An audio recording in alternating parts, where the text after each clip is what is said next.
We got 2 minutes to go before we got to go to break. At the top of the hour, Lon Strickler's Strange Days happens on Spaced Out Radio near the end of each month. Lon, as we wrap up this portion of Mothman and Indrid Cold, do you see a point, or has Indrid Cold jumped into the conversation with the sightings of Mothman in the Chicago area? No.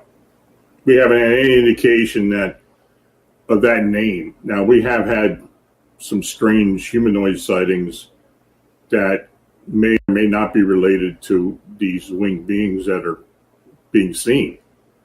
But there have been a few incidents that there very well could be. We've had some UFO activity. We've had at least one apparent humanoid being ascended into one of these things that was seen by a witness. We've had some gray activity, but there's been other type of innocuous humanoid activity, especially in the greenways and forest preserves in and around Chicago.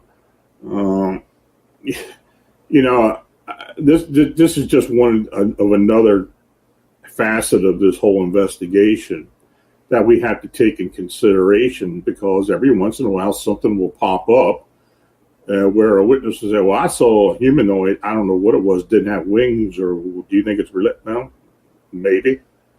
But it has happened. So if it's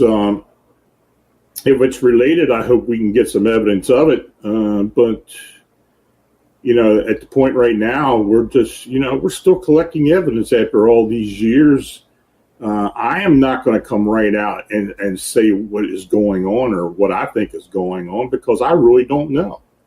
All I can say is what we're getting, what people are seeing, what little tidbits that we're receiving from other directions, and report that and let people think what they may. Lon Strickler's Strange Days continues with Hour 2. Right after this, we'll get into some monster talk, as we always do with Lon on Spaced Out Radio. Stay tuned.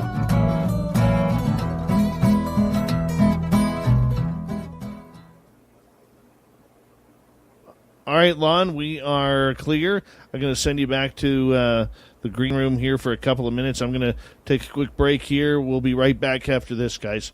Stay tuned.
All right.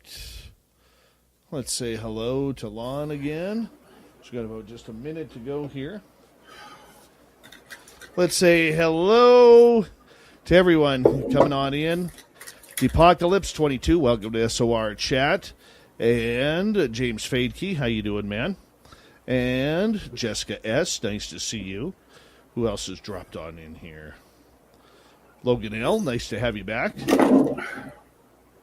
Evan Walters, nice to see you. Road Dog, welcome to SOR Chat. And Christopher Douglas, welcome to SOR Chat. Hello to everyone listening in on our terrestrial affiliates around North America and digitally on Odyssey Radio, TalkStream Live, and KPNL. All of our archives are free. Join us at youtube.com/spaced out radio. Do old Davey the favor, hit that subscribe button. The Desert Clam has set the password for tonight, monsters.com. Lon, welcome back. Always a pleasure, David. Always a pleasure to have you here as well. Now, we're getting into the Halloween season here pretty quickly here, Lon. And, more and more people are going to start reporting ghosts and any type of humanoid-type beings and spirits. How do you prepare for this time for the encounters that people are going to be crushing you with? It's interesting. I'm not a Halloween guy, first of all. I was born on the 20th of October, so I'm a Scorpio. I was born around Halloween. I should be a Halloween groupie, but I'm not. And it's not really been something I've been much into. That being said, I am very aware of people experiencing things in that time. And I have to be very vigilant about things I get. Because people tend to get into the spirit of the season and kind of exaggerate sometimes. But every once in a while, we'll get a real good one come in. What are some of your more memorable ghost stories that you have been told over the years? Oh, God.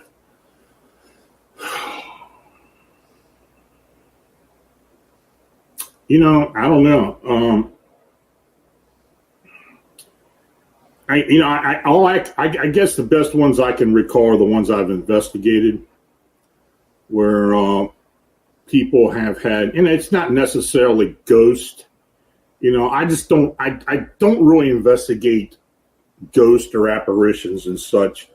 I investigate and work on those situations where somebody has had issues as a result of it. Want an easy way to start saving and investing? All you need is Acorns and your spare change. Link a credit or debit card, and Acorns will round up your purchases to the nearest dollar and invest the difference in an expert-built diversified portfolio. On average, Acorns use $66 in 4 months from just their spare change. And if you sign up today, you'll get a $10 bonus investment. To sign up and view disclosures, visit acorns.com/Spotify. There's no better way to get in a bad mood than to look at your stock portfolio right now. I mean, the way the market's been plummeting, it's hard to remember what it looked like when your portfolio was actually growing. Maybe you toyed with the idea of doing real estate investments since it's so much more dependable, but the idea of trying to flip houses and sign deeds and deal with tenants sounds like a nightmare. Fortunately, you have another option. Visit raddiversified.com today. Rad Diversified does all the real estate legwork for you. They know the ins and outs of residential real estate and handle all the details while you simply watch your investment grow. In fact, over the past 3 years, while everything's been going down, Rad Diversified raised their stock price by 108.6%. With just a $1,000 minimum investment, you can get started on your new upward trend. Visit them at raddiversified.com and see what other investors are saying. They've helped thousands of people make millions of dollars. This could change your life. Visit raddiversified.com. That's RAD diversified.com.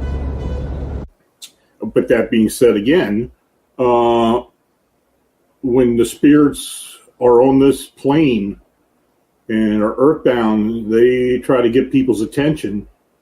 And when they do that, they cause some issues. They scare people. They show up to a degree. Sometimes they have enough energy to show themselves to a degree.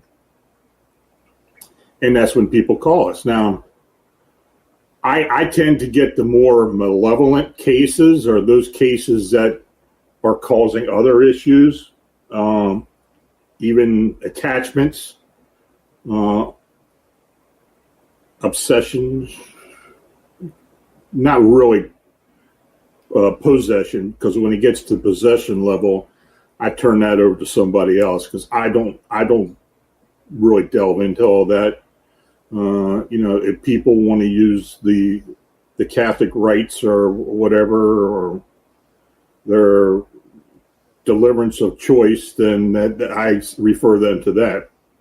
I don't necessarily do that. I can help move energies out of the earth plane into another level. I can help facilitate that. But no, as far as ghost stories, I've had my own ghost experiences, very few, but I've had them. And, I have been made aware of some specters that have just scared the living crap out of people. But it's usually a type of repeat vapor, repeat specter, residual being.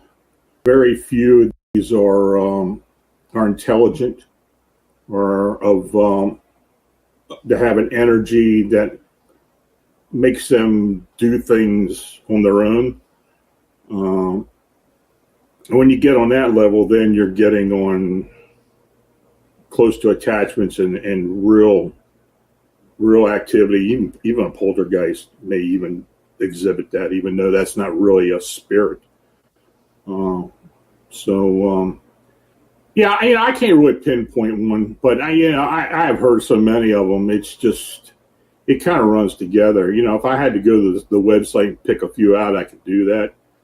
But no, the cases that are the situations that are fresh in my mind are those that I have actually worked on. Do you notice a difference at this time of year? Because so many people out there, Lon, and I'm saying this as I don't buy it, okay? But so many people this year, with the popularity of Halloween coming up here within a month, claim that the veil gets thinner and more spirits are coming around, and places that weren't haunted are now haunted. I mean, I just don't buy it. Yeah, I don't buy that either. This time of year in particular, though, year-round, with people who delve into paranormal investigations, they get into situations where they really shouldn't be. Going out into a cemetery and summoning spirits, it's just not a smart thing to do. You see, now my black cat comes up. And those are the people that we end up having to work with, who get attachments and have and bring things back to their location, their homes. And I think it happens to a lot of people. People get into the spirit of Halloween, think they can go out and with a Ouija board, go out and sit in the graveyard somewhere and start summoning things. And yeah, that's where problems start. And they make it a good scare. But many times that scare isn't really worth it, because it's something that's going to last for a long time. Do you believe in the hitchhiker effect? That people could go to locations and bring something home with them? Yeah, I think it happens. If spirit has got enough energy, I think it happens. It's usually an entity or an energy that was part of a violent demise, either a car wreck or someone who was killed or raped to death or something to that effect. Yeah, I think is it PTSD of the of the spirits, I guess it could be that, but it does seem to leave an imprint at a location where it occurred at. You said hitchhikers, you hear a lot of these stories where people are driving down the road, they pick somebody up. Looks a little strange, but you pick them up anyway, and they're sitting in the back seat, they're talking to them, and then suddenly this entity disappears. Happens all the time. I'll tell you one thing, it happens in Maine a lot. I don't know what it is about Maine, but it happens in Maine a lot. I don't know what it is up in Maine, but maybe it's the Stephen King effect. I don't know. But I think that people can pick up attachments, hitchhikers, pick up things that stick to them if they're willing and they invite them. Yeah, and it usually causes a problem. You know, you mentioned something there, and I've seen it already mentioned in the chat room tonight about PTSD. Mm-hmm. You know, when we think of PTSD, we think of, soldiers. We think of firefighters. We think of, police officers, paramedics, anybody who who sees trauma on a daily basis. Yet we don't really take into account the idea, Lon, that people who have these amazing encounters with spirits, with cryptids, with UFOs and aliens, that there is some sort of PTSD that could go along with that. Do you think in the paranormal world, using the paranormal term as an umbrella, that we are underplaying the experience and the trauma that is actually caused by it?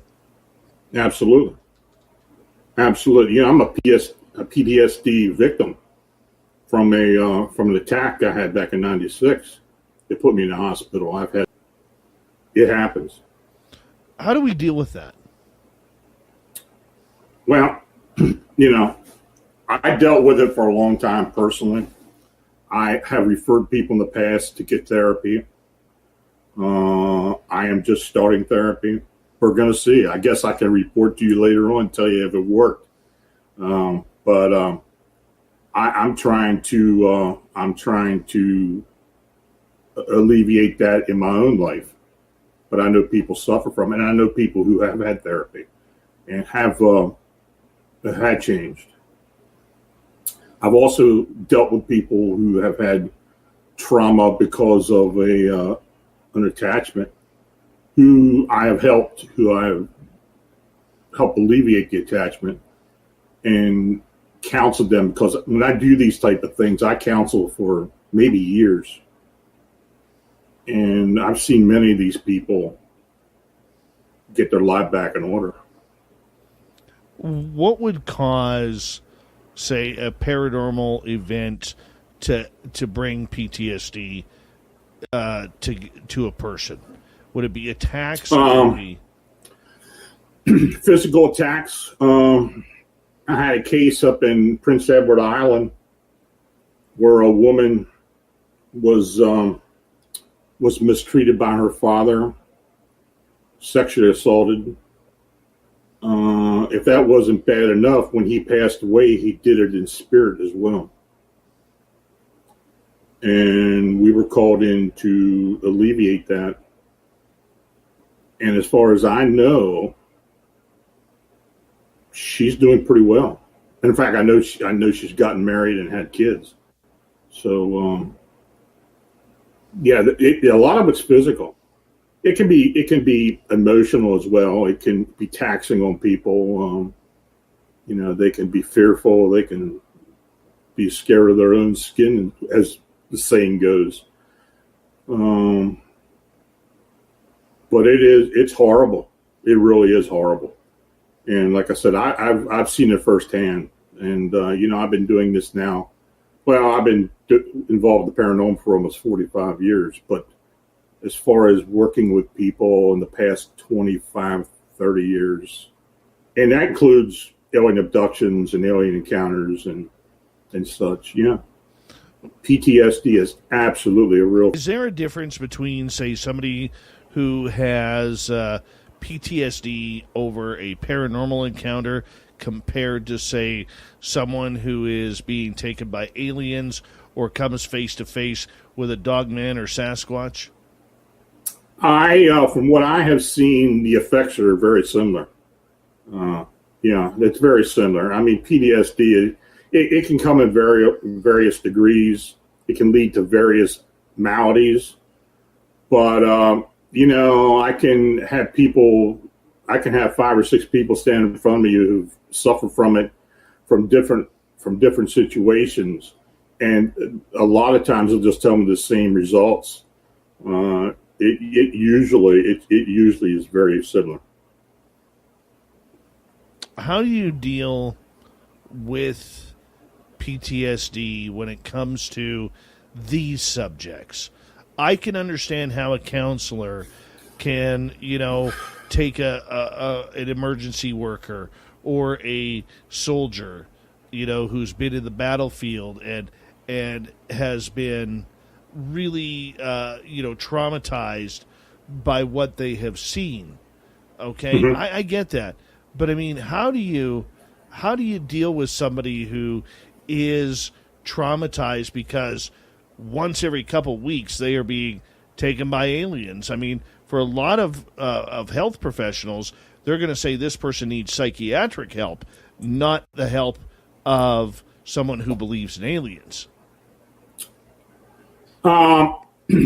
If it's bad enough, I will suggest that they do talk to someone, though they're normally not going to do that because they're fearful that someone will the professional will think they're crazy for whatever reason, that they're delusional, schizophrenic. And I've had people who I've worked with who have gone to professionals and have been told that. And that's why I don't normally recommend it. But if it's that bad, yeah, they should do it. I think they should.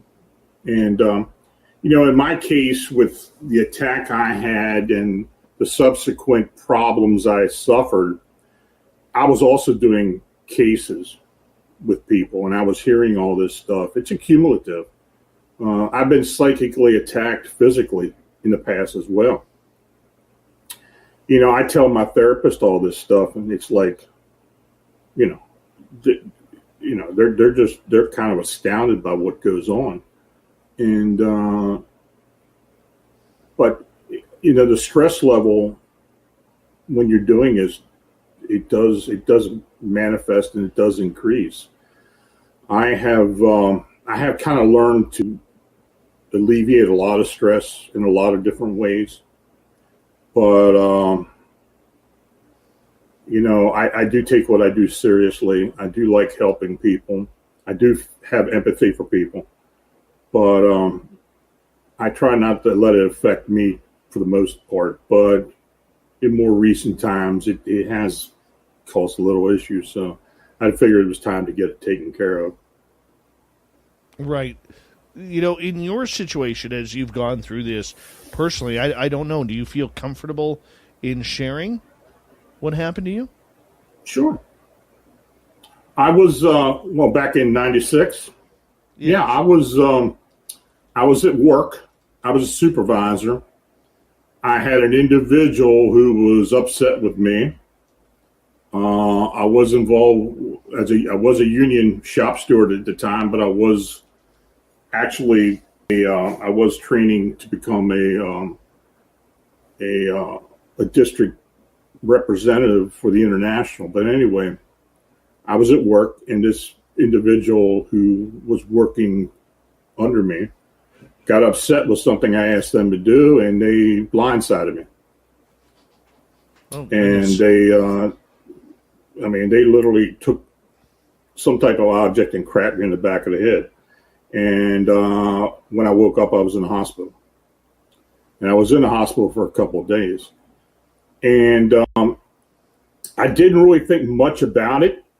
I had a severe concussion as well. I didn't really think much about it until about 2 years later when I started experiencing panic attacks while driving. I would be out on the road, and I used to do a lot of traveling. I would drive to Cleveland, back to Baltimore, from Baltimore up to Connecticut, back and forth, servicing local unions and doing other work for the union. And because this was just after I had that attack, I went ahead and went on disability because of a back injury I had. I was already in the process of going through disability.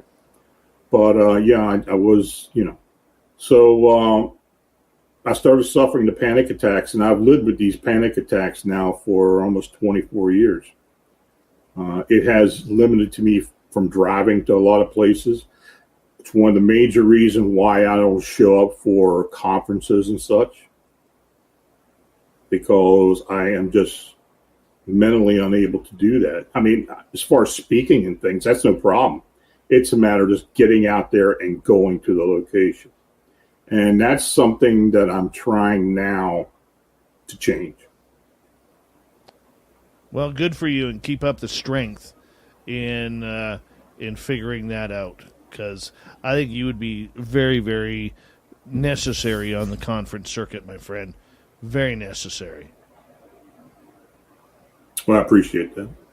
We have 90 seconds to go here before we go to break here at the bottom of the hour. We're talking PTSD within the paranormal community.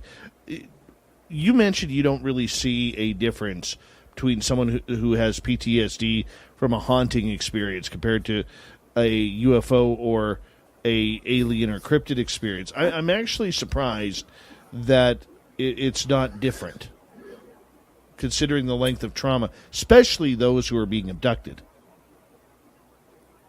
Yeah, I don't know if it's the reason why they're abducted, that they're picked out for some reason. A lot of times it's generational.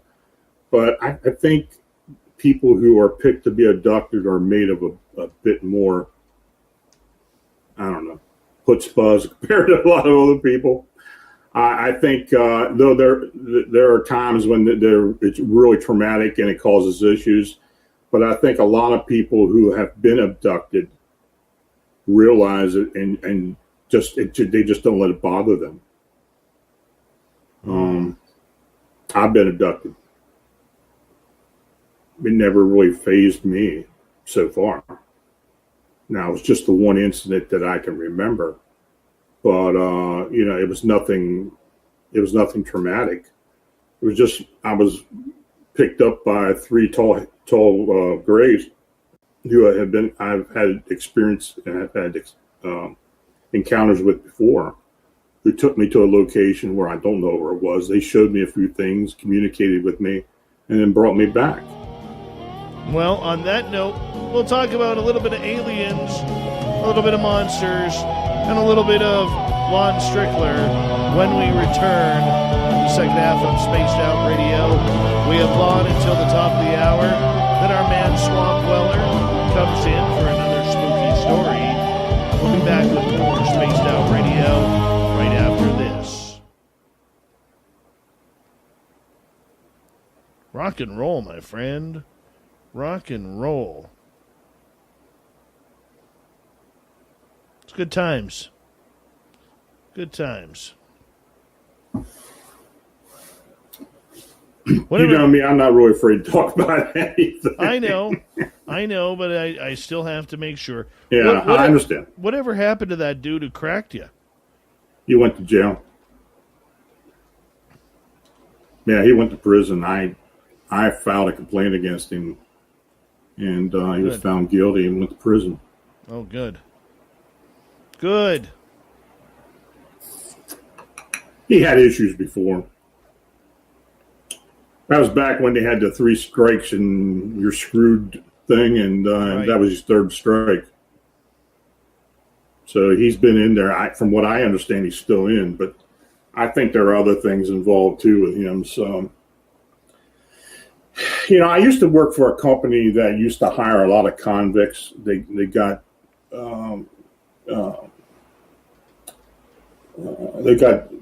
some type of deal with the state where they would be compensated, and they went into a program where people would get out of prison, and part of their rehabilitation had to go work. And we ended up working with them I worked for a paper recycling plant. It was a challenge. It really was, because there was a lot of drugs, a lot of assaults, a lot of people bringing weapons to work, and I put up with that for over 20 years. And when I was able to get out, but by whatever means I did.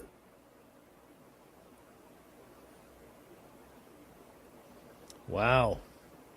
Mm-hmm. Now is the time to reevaluate and diversify your investments. My name's Dutch Mendenhall, CEO and co-founder of RadDiversified.com. With our time-tested and proven acquisition strategy, I'm confident your investments will make money, build a legacy, and protect America. We're built to thrive in any market condition. We find the investments, manage the properties, and you get the rewards. We're trusted by thousands of investors who have earned millions of dollars. Come see what makes us rad at RadDiversified.com. That's RadDiversified.com. Come see us. Listen, if you're tired of looking at your stock market portfolio, today, make a change. I'm Dutch Mendenhall, CEO and co-founder of RadDiversified.com, where your investments make money, build a legacy, and we protect America. Join our diverse real estate portfolio today, where our share value has more than doubled in less than 3 years and 11 straight profitable quarters. We continue to deliver day after day. Come see what makes us rad at RadDiversified.com. That's RadDiversified.com. Come see us. That's just eerie. Yeah, it was a bad situation, but I consider myself lucky. This guy could have been on a tangent at some point, pulled a gun out and popped in the back of the head. I would have never known, or nobody would have ever known. Oh, man.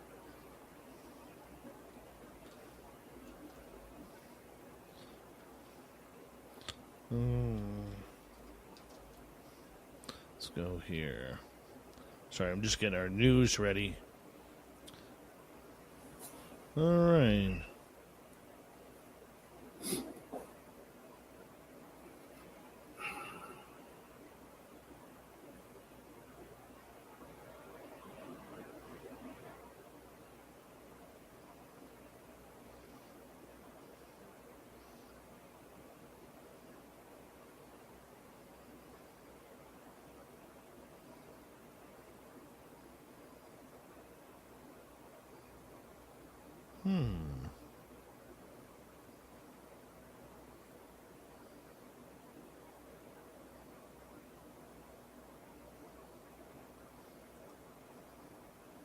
There we go. All right, I got my news ready.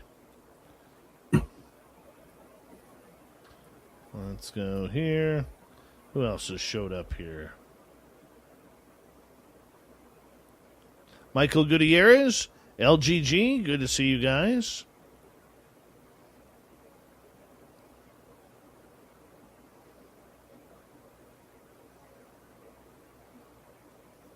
Got a few questions to start off the next half hour. Yeah.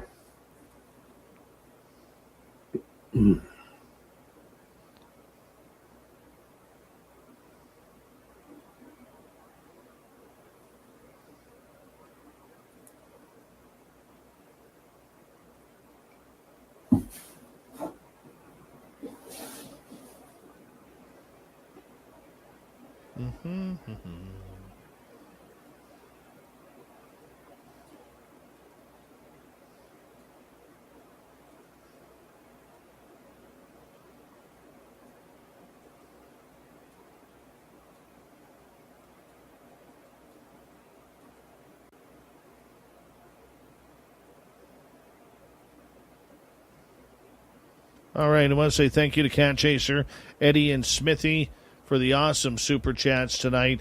Very much appreciate the love and support. It's a wonderful way to support what we do on this show on a nightly basis. Thank you to everybody who's hit thumbs up, thumbs down, if you haven't already, and to everybody who's hit that new subscriber button. Very much appreciate it, because we are here 7 days a week for your listening ears. And we're going to get going here. Don't forget, you can get any SOR swag by going to our website, spacedoutradio.com. So check it on out. We got great swag. Fantastic. Go check it on out if you haven't already. And we got law until the top of the hour. Here we go. Let's do it.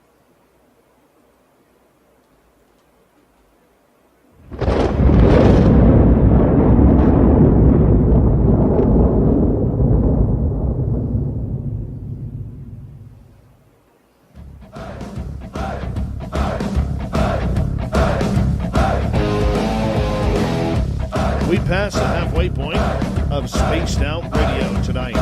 So glad you are with us. My name is Dave Scott. Very much appreciate earning your listening ears.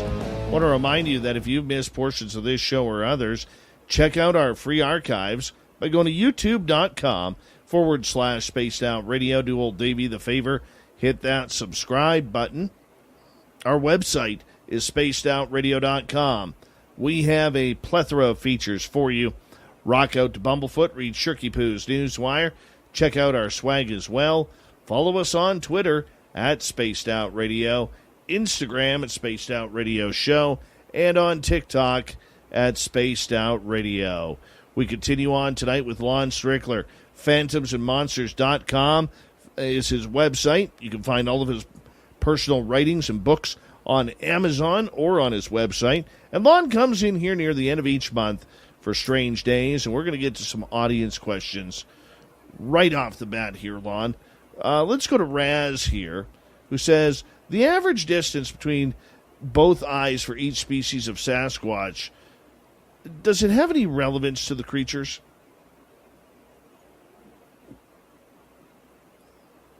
You know, I've never heard that brought up before. I don't know. I think for the most part, when people look at pictures of Bigfoot, or those that can be deemed as actual real photographs or really good sketches, there does seem to be quite a variety of distance between the eyes. I don't know why, but it does. I guess it's just like any human species or human race. There are changes. So are races of Bigfoot? Yeah, it could be, but as far as any differences, as far as aspects of what they do or how they live, I don't know. All right, let's get to another question here. And this one comes from Adam. Can UFOs cloak as modern airplanes?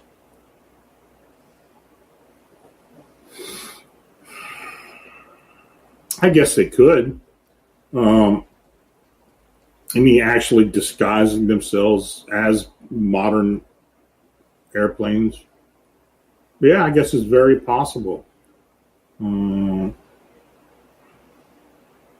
know, that I can't think of offhand where there's an incident where people have thought that it occurred, but I guess it's possible. Let's move on. Raz again.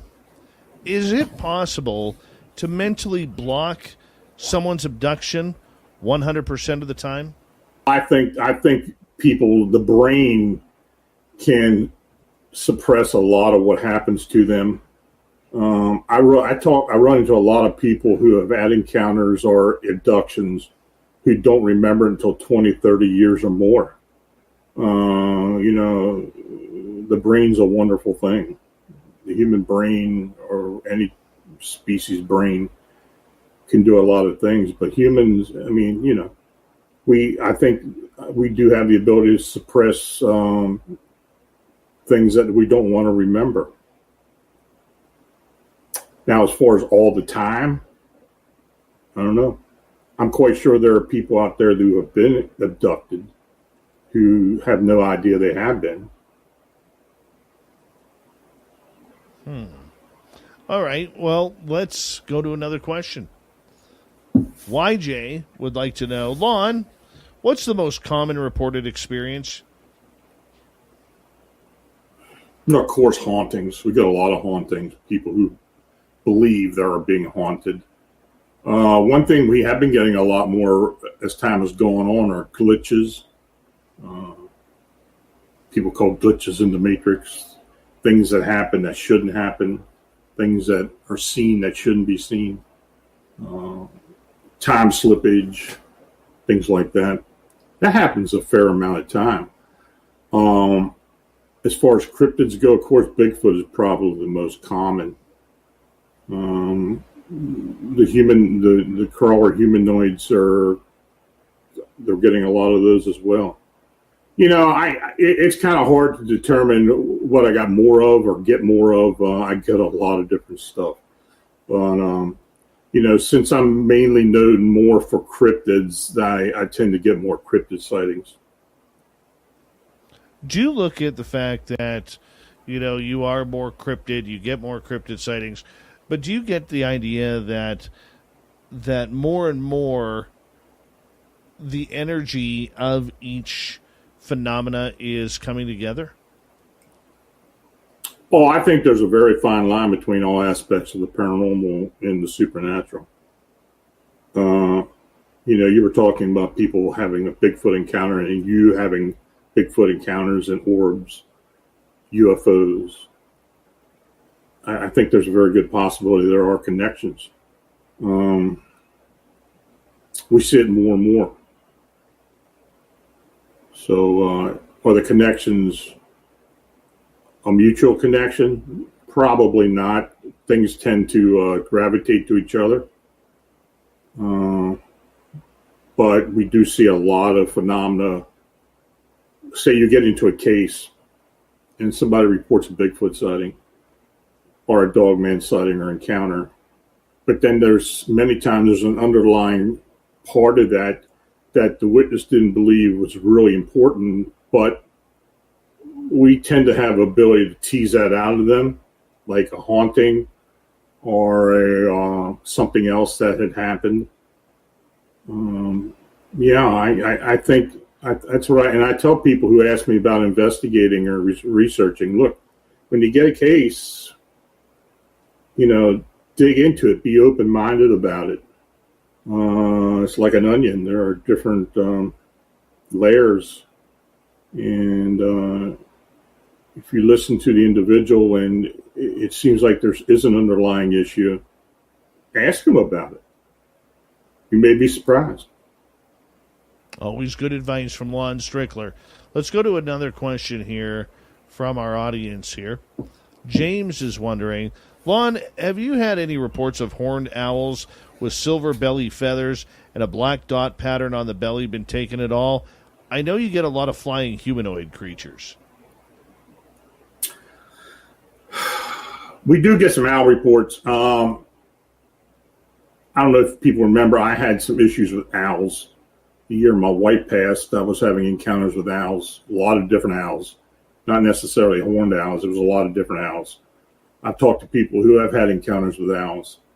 Mike Cleland has written and discussed his encounters with owls. He believes that they're associated with alien beings or non-terrestrial beings. I believe he's right about that. I think it had a lot to do with what I experienced during that year. But as far as specifically with a silver belly and black dot pattern, I don't know. I really can't say that anybody has, or I remember anybody saying that. Okay, let's continue on here. Blue Cruz is wondering, does the eye color of a Sasquatch, dogman, etc. denote an emotional state of mind? It may. I've had, most Bigfoot encounters, when they talk about eye color, it's usually dark, but there have been red. Maybe it has something to do with fear or anger. I have occasionally heard of yellow-like eyes, like most times you see with a cryptid canine, the golden yellow eyes. You look at the Mothman or the winged humanoids that we've been involved with. Most of the eye color that's denoted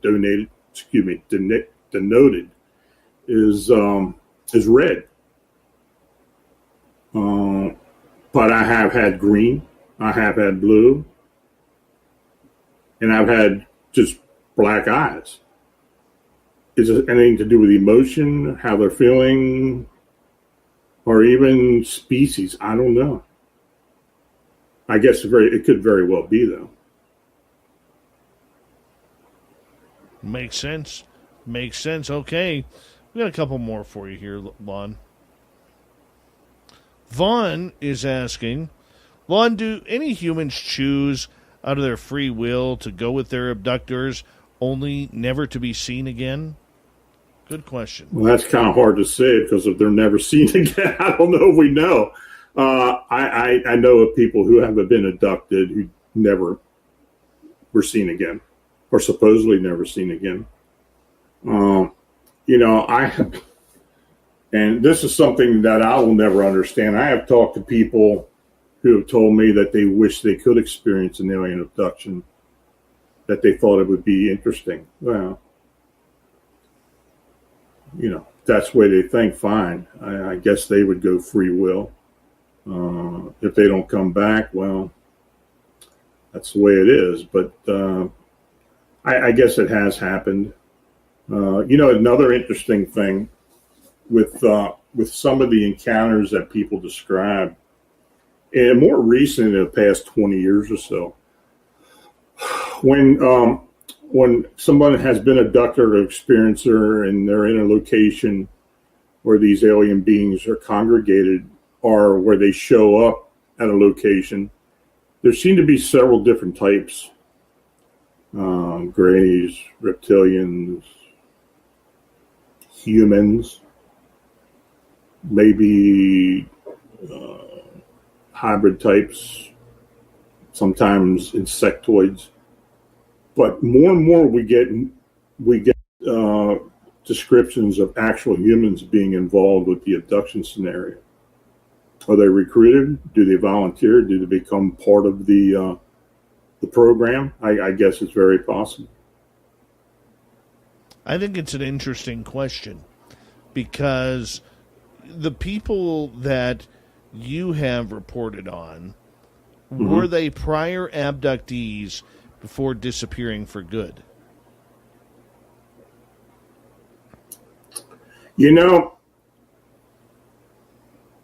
I would say close to 100% of those people that I know who were abducted and didn't return had never reported a prior abduction or didn't know about it, but never reported it. That I can say.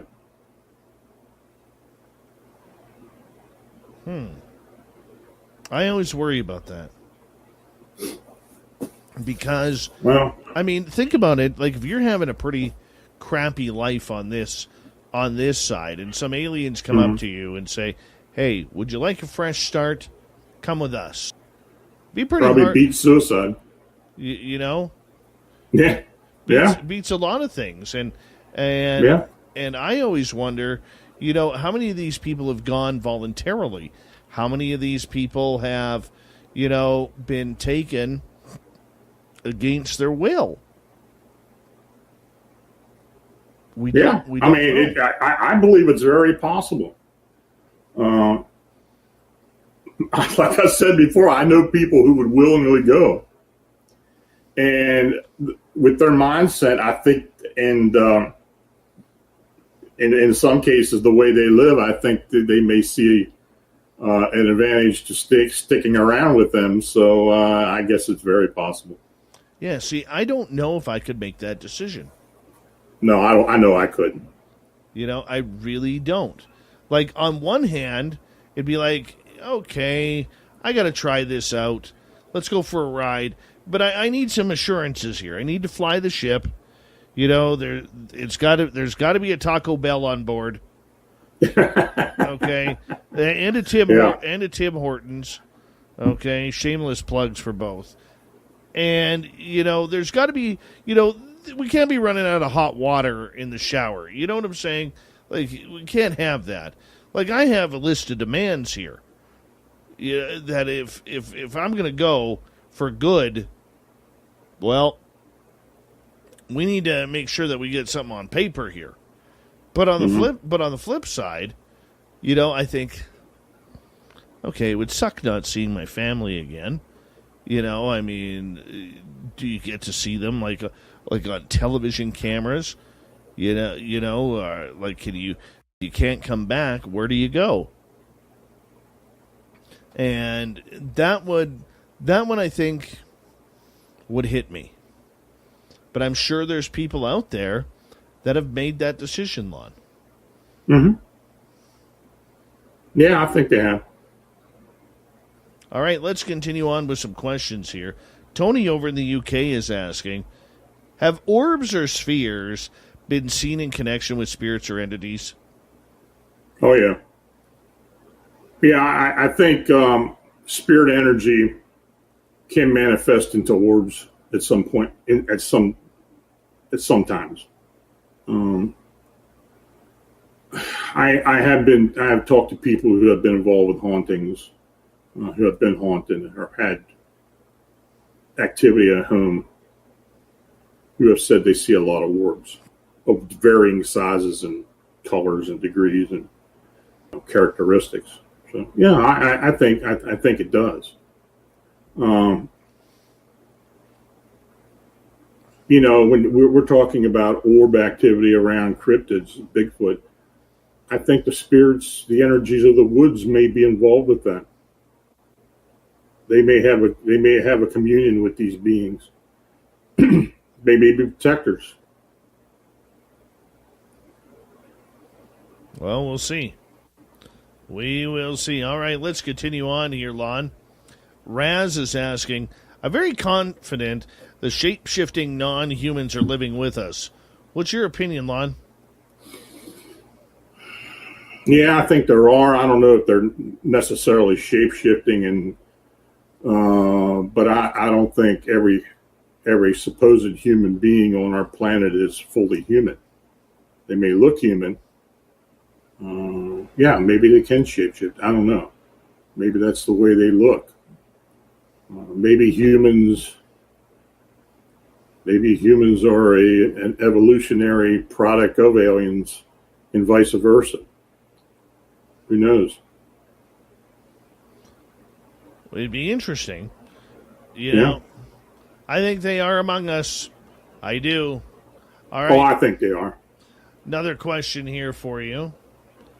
Andrew and Tia are asking, do you think the disappearances in the national forests are UFO related or cryptids? I think they could be to a degree, but I think it has to do more so with portals. And I have seen some evidence of portals that researchers have taken in the past. And when I say portals, not necessarily portals that go to other dimensions, possibly portals that go to an alternate reality.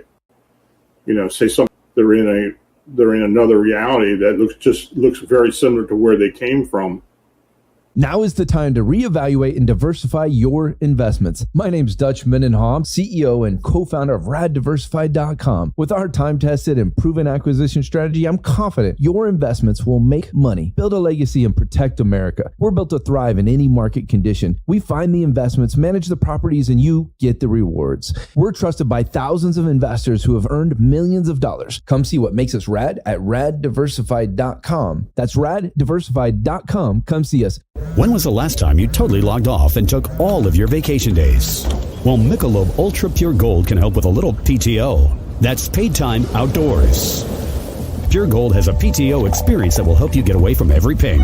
Go to MichelobUltra.com/PTO to request your PTO for a chance to win a trip for 4 to an amazing remote destination. Enjoy responsibly. No purchase necessary. Open to U.S. residents 21 plus void where prohibited. Enter by 10/14/22. For official rules, visit MichelobUltra.com/contest-rules. But there's some differences. And then they're able to come back, and then there's somewhere else where they didn't go into it, and it kind of moves them off to another location. I think that's very possible. Really? So yeah. I think like the missing 411 phenomenon. Right. I think it's more portals, more of people stepping into portals and going to other locations, and sometimes coming back, being deposited at another location. Now, I'm not saying cryptids aren't involved with this. I think they very well are. There have been many instances where children have been either saved or picked up by a Sasquatch and taken care of for a couple of days or even hours, and then they let the child go, and this child has a story of a big hairy bear or something that took care of them, or it could be alien abduction. Who knows? The fact that people, many of these stories with the missing 911, missing 411 and related types of disappearances are very sudden disappearances. I think it has more to do with portals. See, I'm not sure about that. And I'm not discounting the portal aspect, because I do believe that is happening. But I think there are rogue creatures out there that are taking them. I don't think it's as much UFO. I mean, let's face it, too. And we can't be remiss in saying that this is all monsters or aliens that are taking them. I mean, there's a lot of sickos who have gone off the grid that cannot handle humanity, who have kidnapped people, whether it's children, whether it's adults or women, or, especially women. There are a lot of perverts out there. We gotta be aware of that. But I mean, I'm just wondering, how many of these rogue creatures, or maybe, you see a little child playing hide and go seek, and the kid would be the equivalent of a teddy bear to a Sasquatch, or something, or a dogman, or something along those lines. I mean, I've heard stories. I've written about them. I've gotten reports about those.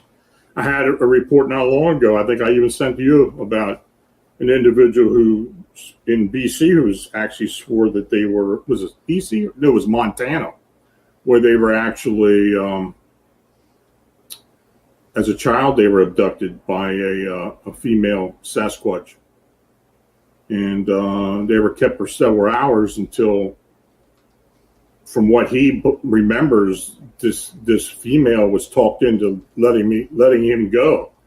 He didn't know the reason why. Maybe she had compassion for it, or maybe had lost a child or juvenile previous to that. Maybe the mother instinct came into effect. But yeah, that was something I reported very recently, and I do get those occasionally. Oh man, I don't know. I think it's something we need to pay more attention to moving forward. I think David Paulides and many others are on the right path in really soaking in a lot of these. I would love to see them put more maps of alien abductions or Sasquatch close encounters over top of these missing 411 maps that they have. We know the tunnel system, for some weird reason, seems to line up with it. Have you seen any other line up? Yeah, I haven't seen any of those maps. I know there's some out there, but, as many missing person cases that are reported yearly, man, that would be a crowded map.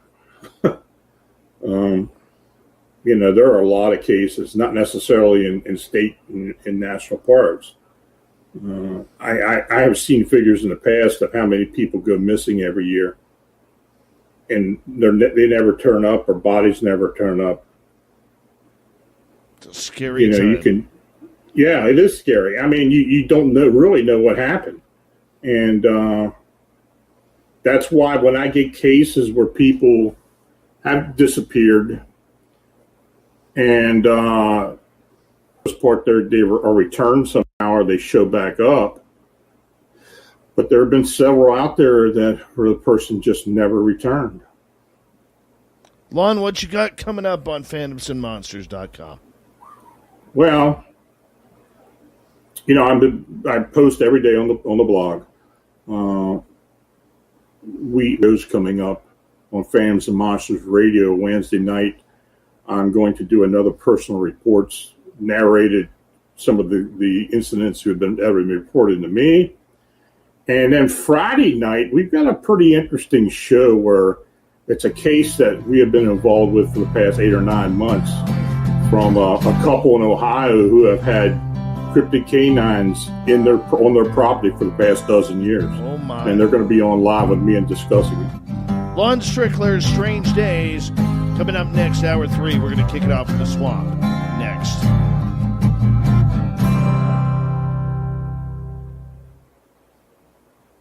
Great show, my friend. Great show. Good. We made it through another one. And Made it through another one. We'll be in touch for next month. I'll let you know. Yeah, if you can't make it, I'll get see if Eric Mintel will come back on. Yeah, I'm sure Eric would come on. Oh, yeah, we had a great time. Time. He's a good guy. All right, brother. You take care. Okay, you take care. Mm-hmm. Bye-bye. Bye. All right, I'm just going to step away here and get a hold of Nicole, and we'll be right back, everyone.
All right, moving up here.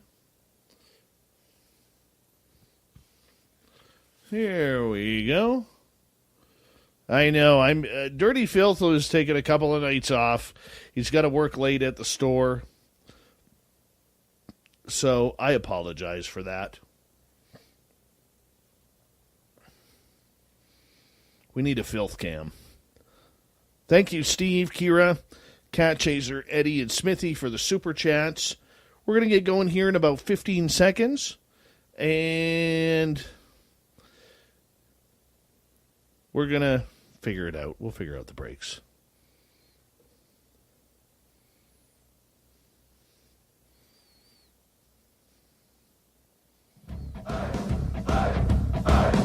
Would you like to connect with us? Head to spacedoutradio.com for all your latest show info. Now, back to Dave Scott and SOR.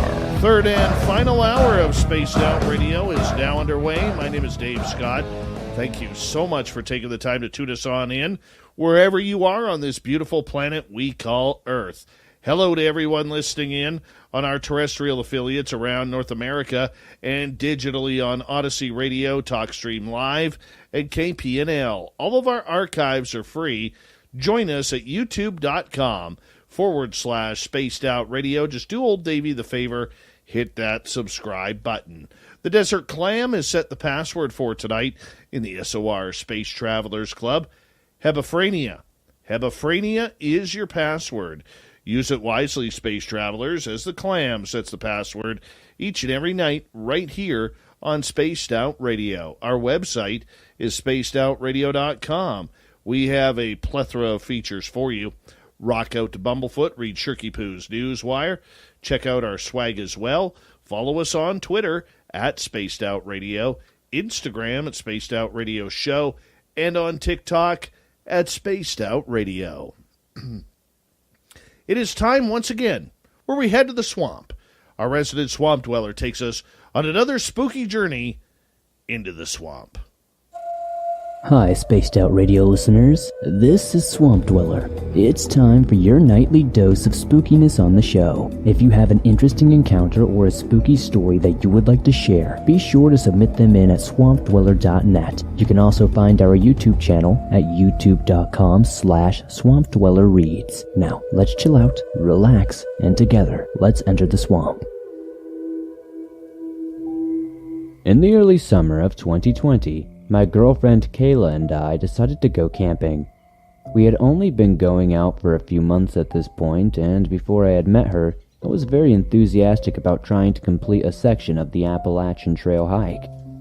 I never got much farther than acquiring a full backpack of gear and all the essentials, like a tent, cookware, etc. But I had everything we could need for camping for a day or two. So we got some steaks and some beers and walked out into the woods. I had chosen a place for us to hike. It wasn't too far from my parents' house where I had grown up, so we parked my car at their house and my dad drove us to the end of the dirt road about 10 miles away from home. So we wouldn't have to leave a car there overnight so that someone would know exactly where to find us if they needed to start a search in any case of emergency. I told my dad that I would get in touch with him around noon the next day to let him know if we wanted to stay another day. We said our goodbyes and began the trek. I chose this trail because it only went down about 3/4 of a mile and reached a beautiful stream with a dilapidated sawmill that made for a significant trail marker. Unfortunately, I had lost my phone somewhere along that trail between the old road and the sawmill, but I didn't realize it until we had set up the campsite already. When we reached the broken down sawmill, we straddled the stream to the left and kept it along, so we didn't get lost. This wasn't a popular camping site by any means. I wasn't honestly sure if I was even allowed to be there, but I was familiar with the area growing up there. My friends and I would swim that stream growing up all the time. We eventually reached a clearing right next to the stream and set up our tent on the sloping ground. Without realizing it, we got our fire going with a lighter, cracked some beers, and waited until we were hungry to begin cooking. Unfortunately, we hadn't prepared much for wasting time out there, so we eventually started cooking out of boredom. Oh, and we went back to search for my lost phone and found it. Spirits were still a little low from the combination of lethargy, sweating, bugs, and the search for the phone. And cooking didn't go well either, honestly. We ran out of beer very quickly, having not brought enough, but having our wits about us at night may have paid off. We were both freezing at night and had trouble sleeping in our slant. Our heads were ever so slightly lower than our feet, and looking back, I'm not sure why we didn't just spin around. We heard the usual sounds everyone would listen to when camping in the woods at night. It's almost like you have superhuman hearing when sleeping in the woods alone, or maybe just without a gun. I lay awake most of the night, half listening to sounds and half imagining them, I'd assume. Then, I was woken up by Kayla climbing over the top of me to get to the tent door. She had to use the bathroom. My phone said it was about 5 a.m., so Kayla left the tent and did her business, and I tossed a little before getting out of the sleeping bag to check the fire. Kayla and I met at the fire, which was almost just embers at this point, and I started stoking it with the firewood I had gathered the previous night. We decided to sit on a log that was our makeshift bench and huddle with a blanket for a while. As we silently watched the fire, I heard the first snap, a quiet but distinct snap of a twig off to our right, about 40 feet away behind some brush. My head shot over and stared in the direction for a good minute, but I was also convinced from hearing things all night that a twig snapping might not be something to worry about. We sat at the fire some more, but it was still virtually pitch black besides the 15-foot fiery luminescence from our camp. Some time had passed and I heard another branch snap, but this time it was off more to the front of us. This time I stood up and looked out because if it's in front of us, that means it's moving. Across the campfire was a very steep hill that spanned a reasonable distance, with a stream to our back. We were in the middle of a valley, and I scanned the side of the hill trying to see anything. I heard one more snap, and this time I told Kayla to get into the tent, close it, and grab my hunting knife. I think her getting up quickly might have spooked what was stalking us. Suddenly I could see, slowly creeping in the horizontal line about 40 to 50 yards up the hill, was some very bright and beady eyes with a long bushy tail. I immediately knew that this was a mountain lion. I wish I could have just run into another black bear. It would have been so much easier. I was terrified, but even more so, I was aggressively ready to defend this woman I dragged into the woods to have a mediocre time with. I yelled to Kayla, "Holy crap, it's a mountain lion!" I threw my arms up and began grunting as loud as possible. I picked up a hatchet I had brought to chop wood and began slamming it into our log, trying to look as terrifying and as large as possible. I may have even grabbed firewood still lit for protection in any case that it got. Ultimately, I was fortunate enough to watch the mountain lion retreat up the hill, probably pissed off that its cover was blown. Nevertheless, I stood there slamming my hatchet around and trotting the camp's perimeter for almost 2 hours until the sun was fully up. I thought we were safe, enough to start packing at least. We called my dad at 7 a.m., and thankfully he was already awake. He couldn't sleep at night because he just felt wrong. We stood there watching the forest until he picked us up at the end of the road. The adrenaline didn't wear off until I was back in my car ready to go home. And that is our resident swamp dweller hanging on out with us here once again, as we love it when Swamp Dweller comes on in, because that's what we do around here, is just get ready and go and get scared with the Swamp Dweller. I listen to the guy each and every night before I go to bed, and I really appreciate it, because he's so entertaining. He is so theatrical in what he does. You can check out Swamp Dweller and thousands of his stories for free by going to youtube.com/Swamp Dweller Reads, and we will play it again tomorrow night as he is here with us every Monday through Friday night in hour number 3 to kick things off. We're just waiting for Nicole Sackage, who's having a computer update going on right now. Bad timing indeed, but she is going to be with us momentarily for the UFO report as she makes her return after a couple of months back on Spaced Out Radio. And I know she's listening in. Nicole, maybe if you check your junk mail, maybe it went in there, but the link has been sent to you. It has been sent. So make sure you check it out. We're going to get into the Wilson memo, the Wilson documents. Welcome, my ugly duckling, to your emergency makeover. Blue eyeshadow all over, mermaid, or dark green lips, frog core vibes. Now, go find your princess. Download Discovery with Wish. Are we on? Welcome, my little ugly duckling, to your emergency makeover. Blue eyeshadow all over. Thirsty mermaid. Or lime green lips. We call this frog core. Now, go find your princess. Download Discovery. Wait.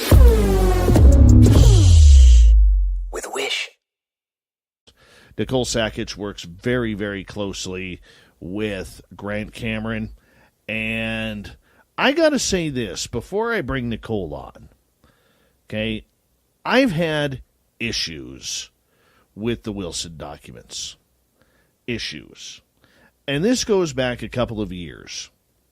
Okay, this goes back a couple of years where, I had Grant Cameron and Michael W. Hall on the show, and they told our audience point blank, we are going to break a huge, huge story on SOR. And in the midst of all the to-do and everybody talking about it, the notes were found on Reddit, the story ended up going and breaking elsewhere. And Michael W. Hall is the one who really jumped at the opportunity to take it to every podcast before calling us. And I got a little upset with that. And to this day, Nicole will say, I hold a grudge on this. And you know what? She's right. She is right. However, what we are learning about these documents is they are very, very real, people.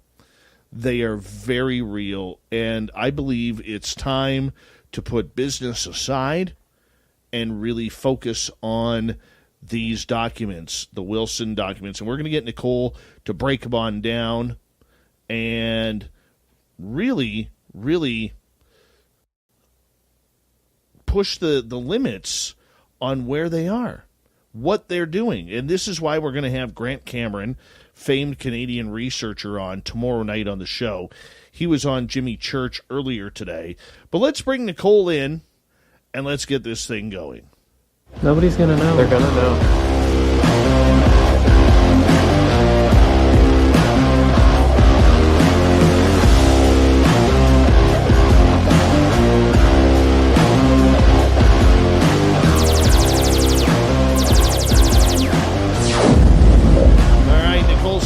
Filling in on the UFO Report for a traveling Tim Senor tonight. Nicole, thank you so much for taking the time to join us. It's been a long day for you. And before we get into everything, it's been a few months since you've been on Spaced Out Radio. You've been really working on your own research and your own path towards, trying to figure out the phenomena. But, man, it's so good to have you back on. Thank you, my friend. Honestly, I feel like I've been away from my vacation home for too long or something. Like, the good old beach. So, yeah, how's everybody in the chat? I've been dipping into the chat room more than I've been on air, so I've missed everybody. Like Giggles, Dirty Filth always says hi. That's any chat room, though. I'm blowing up everywhere these days. I can pop in on Goof On and be okay, and Fessler's chat room and be okay. Yours, Fade to Black, Yes, yes. And you know what? I want to give a shout out to Jimmy Church from Fade to Black, because I contacted him yesterday, knowing that all of this stuff that we're going to talk about here momentarily. And I called up Jimmy yesterday. I said, hey, Jimmy, you got Grant Cameron on tonight. I got him on tomorrow night. We're going to be hitting this Oak Shannon Wilson documents left, right, and center. And what do you say we do a little bit of cross-promotion? And, Jimmy, for all of his critics, has never, ever turned me down on anything. And his words out of his mouth were, abso-frickin-lutely, Dave. Seriously. Abso-frickin-lutely. That's my best Jimmy that I got. And so that's good, pretty good, Jimmy. and so Jimmy had an incredible show with Grant, and we highly recommend any of our radio listeners or our podcast listeners or YouTube listeners to go over to Jimmy Church's Fade to Black on YouTube and watch this episode. It was 2 power hours of Grant Cameron, the Wilson documents, Oak Shannon, and it's a good... Did you hear him fight? Did you hear Jimmy and Grant fight? That part I missed because I did have to go and get ready for the show. But it was dynamic. It was a good back and forth. It wasn't like fisticuffs or anything. It wasn't like you holding a grudge against Wilson documents. For 2 years, Nicole, I have refused to talk about this subject. 2-3 years. I know. And you and I have talked, seriously, about these. And, the idea that tonight or earlier tonight, Jimmy had Grant on. We got Grant coming on tomorrow night for the show to break the severity of these documents down. And we're going to introduce most people to a gentleman right now who they've probably never heard of, but is extremely important in the UFO world, a gentleman named Oak Shannon. And we also want to say next week we are going to have a follow-up with Melinda Leslie on this topic. And Melinda is in our chat room right now, and she has, I believe the gentleman's name is James Hawk, or something along those lines. Mr. Hawk. I say Hoke, but I'm from the Midwest. I pronounce everything wrong. Yeah. So she's going to break down the secondary confirming notes on everything. So, Nicole, let's start with you because this is going to be a warm-up to tomorrow's show with Grant Cameron. And for people who don't know, Nicole and Grant Cameron work very closely together in their UFO research. For our audience, Nicole, in getting them warmed up for tomorrow night's show, who is Oak Shannon? Very briefly, let me pull up a bio. I can't be brief. But briefly, he was a member of John Alexander's Theoretical Physics Working Group, also known as the Cosmic Club, has been reiterated possibly many times up until present day. But yeah, do you have his bio? With my tech problem, I didn't have it pulled up and ready, but I will find the full bio for you in just a minute. I don't have his bio, but there are many people who believe that Oak Shannon is part of this elusive club that not many people have ever heard of called the Collins Elite, that he is a member of this. And there is rumor about it. There is no confirmation, but maybe break down what the Collins Elite is as well. Well, see, the Collins Elite is one of those elusive groups, and their names are probably known. I will say they are kind of talked about as being ultra religious, maybe in the past, to where this might be one of those bottlenecks or funnels in our government to where they don't want this narrative out because it conflicts with a Christian narrative, maybe. So that's all very scary and life-changing things for some people, to grasp. We talk about it all the time, how it just flips your whole perspective. So with the Collins Elite, there's always kind of excuses that go along with it. But I will say they are kind of, in my opinion, the most notoriously secretive. Out of all of them, you hear like whispers of so-and-so talks to who, so-and-so talks to who, so-and-so. Not ever out of the Collins Elite. Like the word secret. So, or at least secret club. I don't have a bio on the Collins Elite, and I did ask Grant about that because throughout the last few days, people have been excited that a Collins Elite actually gave an interview referring to Mr. Oak Shannon, which I don't think he would call himself one. I don't know if he knows other people might consider him one. Grant didn't seem to follow that line, but I also don't know if Grant just maybe didn't want to entertain that thought or go there. So Melinda and I tossed this around. I think it was 2 nights ago now. I've stayed up 2 nights in a row. So maybe Melinda can touch on this more next week, because she'll give a full background on it and give you all their members, maybe, or known members, which I could share her slides. But, I'll talk about Melinda, but I don't want to start sharing, like her charts. We share those behind the scenes more than, I want her to share them. So I want her to get the glory. Well, what's interesting is Oak Shannon, I noticed today, actually followed us on Twitter. So I'm sure he may be listening, knowing that Grant is coming on this show tomorrow night as well.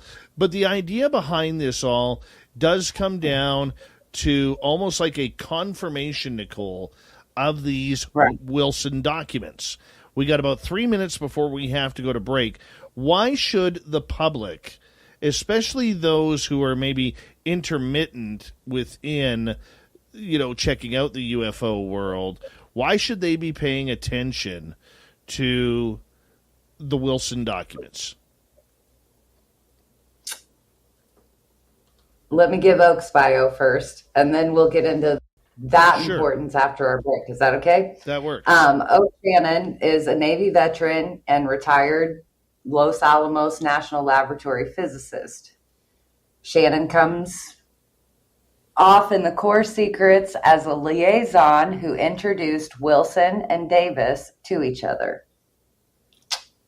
That's from Billy Cox's article. I know we've been passing it around behind the scenes a lot lately, but I will say Billy Cox wrote this wonderful article, and then he's even updated it, as he does. And you can find his article at his website. And Life in Jonestown is, I guess, are these called blogs when you just write? Is that a blog? Yeah, that's what blogging is. There you go. And the title of his is Oak Who? The Admiral. So look that up. Billy Cox. I sent him an email earlier today, so I hope he's paying attention. I know he is. He's following right along with this. Now, there are some big names that are involved with this. You've already mentioned Eric Davis, Admiral Wilson. You've mentioned Oak Shannon, that he worked with John Alexander, who's a former guest on this show, and really the only person ever on this show to scream at me and me actually get scared. Hey, see, I don't know. I have wanted to talk with Mr. Alexander probably for decades. And I know, you know him, Melinda's known, all of this. And I've never approached him. And that might be the slight intimidation factor as well. And slightly I think he's just so fascinating. But then it's what other people say about him as well. When I interviewed Lee Spiegel, and he's like, I want John Alexander with me everywhere. He's the total, badass. And he's against aliens, against humans, against whoever. I don't care, I want John with me. It's who wouldn't want a friend like that, first of all? And then who wouldn't want a friend like that could tell you all these amazing life stories about all these interesting people that he's got to collaborate with and explore these strange topics with. And I think that's why I get excited when I think about this theoretical physics working group. Because Grant says, they're all kind of secretive, but just the excitement of them getting together and trying to do this and seeing how far they can take it, that gets me. Nicole Sackich is here. We're going to continue on with Oak Shannon. Who is he? And the important documents coming up next, leading into tomorrow night's show with Grant Cameron. And we'll get into the ODNI and a UFO on Spaced Out Radio's UFO Report.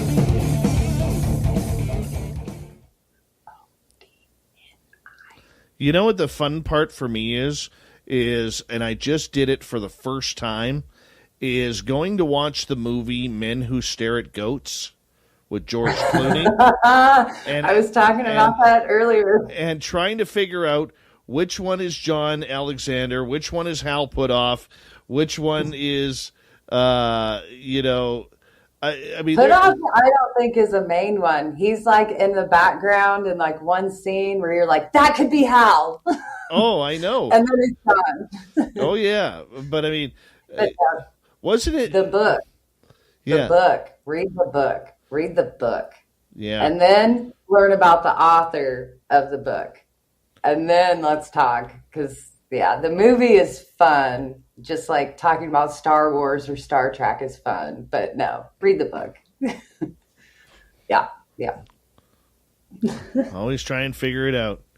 Always try and figure What it was out. your favorite part? Tell me that. Was it the goat? No, I get it. Was it Ewan McGregor's character, how he got sucked in? I could see you relating to a journalist. Yeah. Yeah, I kind of watch the movies and documentaries a little bit different now when it comes to these topics, because when I see somebody I know on television, I get really giddy, and it's like, hey, I know that person. I've talked to that person. That person has my phone number. Like I get all William, starstruck. my son, when William sees Grant, like, he'll see him on my laptop when we're talking and they talk and everything. But if William ever sees Grant on television at a show, he always ducks. He's like, can Grant see me? And it cracks me up, but yeah. Oh man. I get giddy all the time. We call it fangirl, honestly. Yeah. I still, after all these years, I get these fangirl moments with people and I'm like, ugh. I had one. I met an astronaut about a month ago online and chatted with him and I was like, oh my God. No way. An astronaut. Yeah. And then, I told that to my son, and he's like, psh. Hey, your kid may have solved plasma. I don't know. He has questions. Let's put it that way. Yeah, for any of you who don't understand the brain power of Nicole Sakic's son, he's I think he's 7, going on about 24, and post bachelor's going to do his master's degree in physics. That's how smart the kid is. It's unbelievable. I hope so. I do. Oh, you'll get Thank that. you. That way. You'll get that, and you tell Will that. I don't want him to get one of those big giant raging egos too soon. So he'll watch these one day and be like, man, my mom's friends are awesome. Yeah. My little guy comes in here tonight, and the minute he sees the blue up on my camera, I have these little blue lights on my camera, he's like starts to shy away, right? Because he doesn't want to be on camera. And I'm like, come on, kid. Come on. My kid is weird, though, because he literally, I'll ask him, what'd you do in school today? I don't know. Well, did you learn some math? Yeah. Well, did you learn any science? Oh, yeah. Well, we were learning insects today or whatever. And then, he is so, I don't even want to talk about it, Dad. And here's me. I'm like, no, we're going to talk about this, you little son of a gun. Right? And then report card day comes, and it's like straight A's. Right. And I'm like, all I want to do is have a conversation, boy. Teach me. I know. Last year it was, I'm the smartest kid in class, Mom. I know I'm the teacher's favorite. Everybody else is still babies. He would say things like that. That's why I said your kid is going on 24. Well, this year he gets real excited if he's entertained by the homework. But they had to trace their hand a couple of weeks ago, and they were supposed to talk about the details of their hand, like their fingernails or something. He brought his home, and he was like, "Mom, we have to add to this, and I'm going to take it back to my teacher. I drew the bones and veins and tissue and tendons, and he wanted like a label off to the side." Hold on. Here we go. Here we go.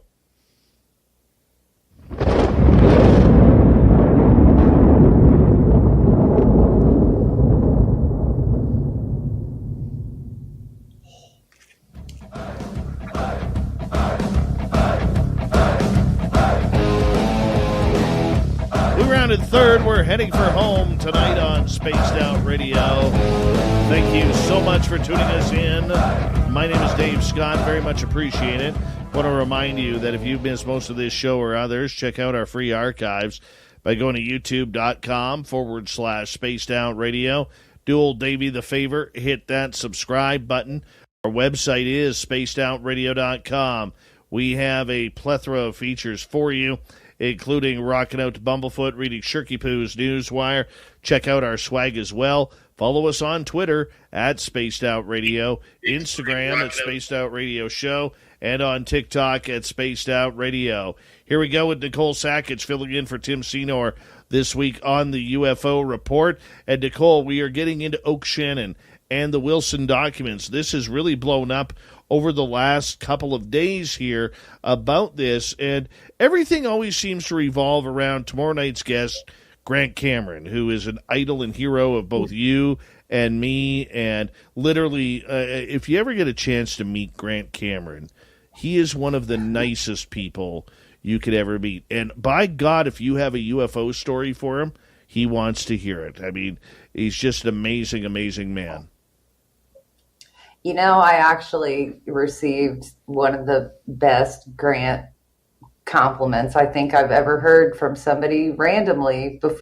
Welcome, my ugly duckling, to your emergency makeover. Blue eyeshadow all over, mermaid, or green lips, front core vibes.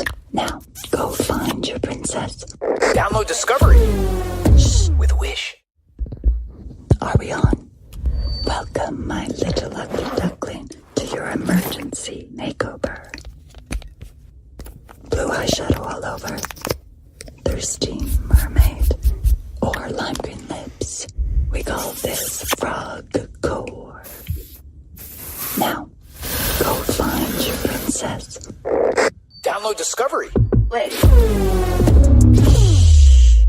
With Wish. Want me to read it to you? I do. It was actually kind of amazing. We'll show some Grant love.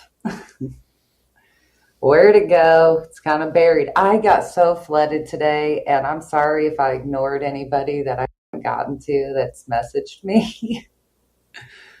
It's been one of those days. It started last night with Melinda Leslie at 3 a.m. So I lost it. I can't find it. I maybe didn't save it. Oh, darn. Give us the gist. It was honestly, they had always heard about Grant, like as the third person, and they had never really tuned into him. And here, I found it. It said, and major props for the show. How does Grant even find the time to breathe? Everybody says that. I looked and found ne'er a spare millisecond, and he is dropping truth bombs nonstop to the tunes of Tupac, to the left and to the right. Which, I don't know, I love Tupac, so if Grant's compared to Tupac, then that's just amazing to me in some dimension.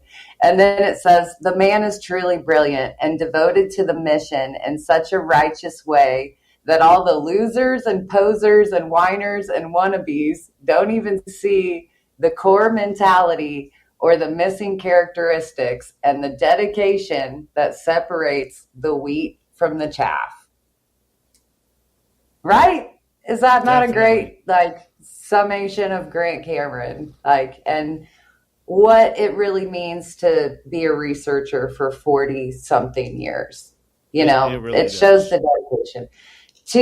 Two times he's been researcher of the year, I believe. Like, he never brags about himself, so we can brag about him a little bit, I think. Grant Cameron needs a lot more bragging. He really does. I think he's the most humble person in this field, honestly. Me too. Except when he gets fired up and wants to poke some bears. Then he's all like, oh, let's, I don't know, short sheet somebody. Like, even Grant riled up isn't mean. I'm mean for him. I got to be the bad girl today. So. Well, you're allowed every now and again. Oh, great. Let's get right back to the Wilson documents and maybe give a little, like a 2-3 minute brief history on the importance of these documents. And explain who Eric Davis is and Admiral Wilson. Okay. I'm going to pull up my little notes here because I want to refer back to this excellent article of Billy Cox's. I think he summarizes it beautifully. Gotta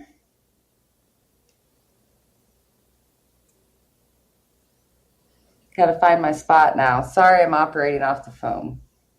That's okay. Eric Davis is a physicist and longtime Pentagon consultant. He's maintained a no comment posture over the documents and their authenticity. So let's just point that out. According to the New York Times, Davis told a DoD agency in 2020 about the U.S. recovery and possession of off-world vehicles not made on this earth. So that is sort of a segue into why the Wilson Davis document notes. What do we officially call those things? But anyways, they're important because who the conversation took place between and what the conversation talked about. It was alluding to crash retrievals, and Wilson, he has denied the notes about 3 times now, but most recently he has said if amnesty happens, he will do his part with the closed hearings and tell the truth. Essentially, read between the lines on that. There is some reason why he won't come clean. Nobody really understands it, but people do bug him about it. So when the Wilson Davis notes broke, how Grant has talked about, they came from Edgar Mitchell's personal library. And so when he passed away, the notes kind of came out to the public via James Rigney, via Grant Cameron, dropping them on Reddit, things like that. So a few people caught wind of this, and now it is sort of this pivotal document of the century. Is that what Richard Dolan called it? We were going with that. This all fed into this disclosure push that we're, in the middle of now. It was sort of the first truly validating sourced document that talked about this. All the other ones are kind of very controversial, like the MJ-12 documents, like the Eisenhower documents, all of it. So that's why I think people were personally excited about it, other than who was actually in the conversation and where the notes came from. So, was that a good summation? I think it is. And it is something that we also have to look at, too, as a real summation of kind of the hidden secrets going on behind the government side of UFOs or UAP, whatever you want to call them. We're UFO people here in this area. And it really goes to show how deep the cover-up goes between agencies, the United States Navy, the military, and the government, and the scientists who are working on this technology. Now, Nicole, this subject does have its critics. We've seen, people like Stephen Greenstreet or John Greenwald come out highly against these documents being anything but real. How do you... Yeah, Erica Lukes, kind of from the beginning, when we first broke the documents and did our disclosure panels, and I honestly appreciate these opposing points of view. I really do. I think it gives that good debate and back and forth and gets to the bottom of it. Like, I don't think the Wilson document debate has been really brutal. I mean, maybe a few people on Twitter have really gone fisticuffs over it. But I mean, to me, like the 40 plusers like Grant and even, everybody got on board with these, and look where they're at today. That was part of what Grant mentioned with Oak and these emails behind the scenes over the last couple of days. It's like, can you believe, or would you have thought when you were a child, your name would be on a document that's just been read into Congress? Like, that's amazing. No, I think it's pretty amazing as well. I mean, the idea, though, that this goes, like most people, when they look at this subject, Nicole, they are looking at it from a, John Doe or Jane Doe seeing some lights in the skies, and I'm sure there's something at Area 51. They're looking at it at a very minimalist level. They don't really understand, even people in our audience, I don't think fully understand or comprehend how far this subject goes when it comes to technology, crash retrievals, to potential alien contact and alien bodies already being examined here on Earth. I mean, this is the reality of the Star Trek we are dealing with. And that we can kick it back to Wilson's part in this as well. Not only, Eric Davis looking into this being impressive, but that's where Admiral Wilson, he did try to pursue these things within government, and he was hitting these walls of, you don't need to know, why do you want to know? Just because you want to know doesn't mean you need to know. And then he was pretty much, I think, told to flat out drop it, or you're going to ruin what you have. So I think that's very giving of this back and forth that we see with every disclosure push. Like it's talked about, there are those within that are in the know that want it out. There are those within that are in the know that don't want it out. Are those knowns even known to each other? And it's hard to tell. And this is where the critics come in, and this is where I appreciate people like Erica Lukes for saying what they say, and Greenstreet for saying what they say, and John Greenwald for saying what he says. When you do analyze all these characters or these people, whether they're from the Aviary or Valais Invisible College or the Advanced Theoretical Working Group, all the way up to now when we talk about TTSA or the Lou Crew, you look at each individual person and know they're connected to these groups, and then you have to just sort of sort through it. Like, are they good in this moment? Are they bad? What are their intentions? And it's all speculation. It honestly is. I just praised John Alexander. I know there's people out there in the community that really are scared to death of him and think that he's a scary man, though. And I get, anybody that's highly military trained can be scary. But no, these are experiencers that swear that he's part of their experiences. And that's frightening to people. But then there's, people like Jacques Vallée that are celebrated, and he's, the great grandfather of our community, or sing all the praises forever to him. But then you even find out little nuances of the Capella or his Capella research going straight to ATIP before ATIP was known. Was he telling people that? Was the community all yay, Jacques Vallée's doing something we don't know about? To me, that's secretive. But is it secretive bad or secretive good? Does the UFO community have the right to know everything Jacques Vallée does? just because they want to know it? No. It's the need to know again. Explain the Capella Group. The way I understand it, it is the database that Jacques Vallée has amassed and collected over the decades of his research. And I think it's public. I think anybody can search it.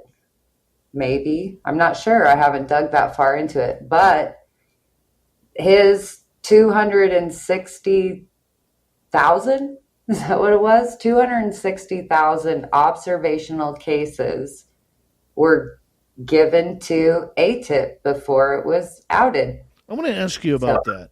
I want to ask you about that because, and I don't care if we have to skip the news tonight.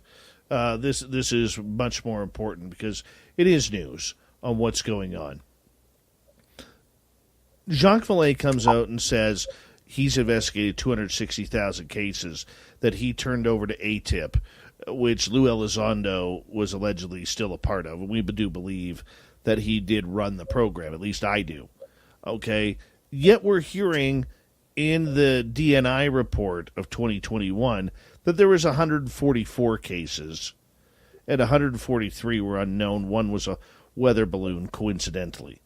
I mean, This just goes to show the trickery, and I want to use a different word there than trickery. It sounds like trickery, but more of a swear word, of what we are seeing within the UFO community and within the scientific community of everybody preaching. They want disclosure. They want the public to know what's going on.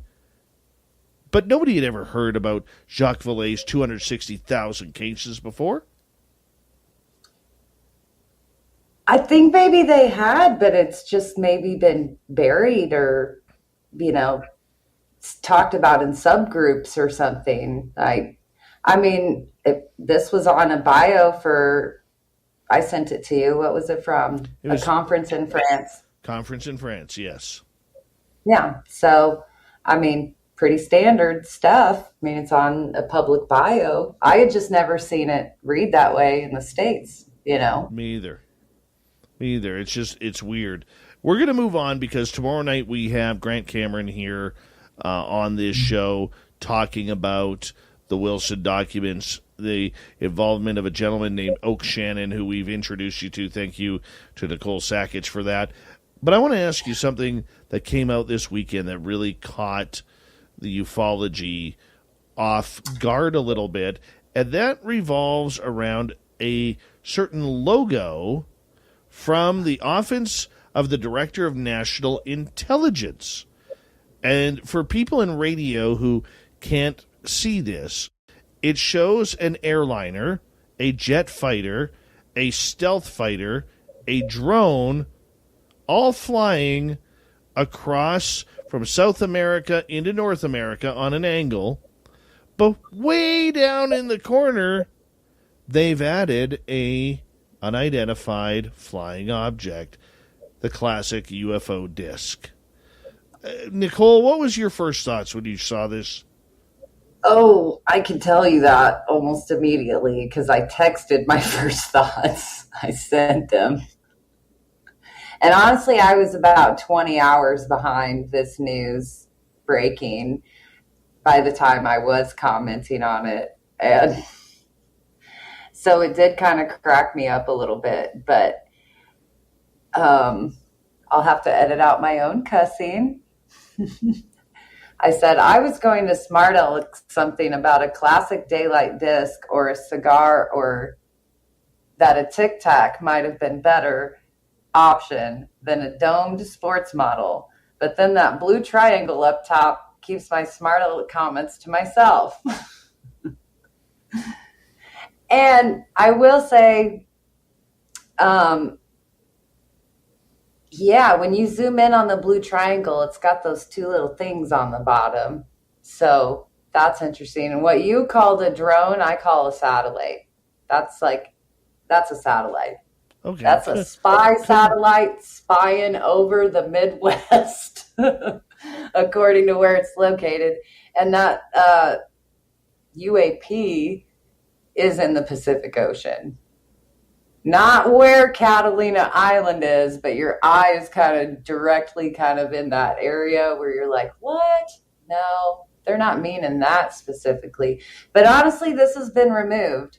I don't know if it was released as a fake. Ross Coulter was talking about it on Twitter just a few hours ago about how this has been rescinded. Right. And I don't know if it's been whispered that maybe this was a joke that got put out officially. But yeah, it's been taken back. That's not the right one. Kind of like how we heard at Roswell, like, nope, we didn't recover a crash. Either way, I find it very funny that we see these jokes being played all over the place. I remember talking to my new source who used to work at Area 51, who would state to us, Nicole, that at Area 51, one of the funniest jokes for them is watching these movies come out that have spy planes in it, because they know they've already been tested at Area 51 and whether they work or not. Or if you take the new Top Gun movie where Tom Cruise is flying the spy plane, that's allegedly the retired Aurora from the Aurora program. And we've now bumped up to the SR-75, which Michael Schratt talks about. Is that blue thing in Aurora? That would be an Aurora-type craft right there. Yeah, and that's what, from a distance, it looks like classic triangle. Yes. Up close, you see the little thing, so you're like, yeah, it's Aurora. But I thought that was like our nice TR-3B leading a fleet of fighter jets, airliners, satellites, Oh, yeah. I'm having some fun with this, honestly, because you told me we were going to discuss this little snidbit, and I think I did kind of segue this into, have you seen all the crazy stuff kind of coming out with Space Force? And with their logos, there's that Delta that's really crisp that kind of looks like a black triangle craft. And then what was another one that I saw recently? I found a whole bunch of articles, and apparently this is a thing. It's like units can make their own patches to celebrate things. Yes. And so there are quite a few articles out here in the world, even going back like to 2002 or 12. I had them saved here. We do have to find them. Nicole, we do have to wrap it up, but people should pay more attention to military and spy patches. They always tell the story. Nicole Sackage, thank you so much for coming on in.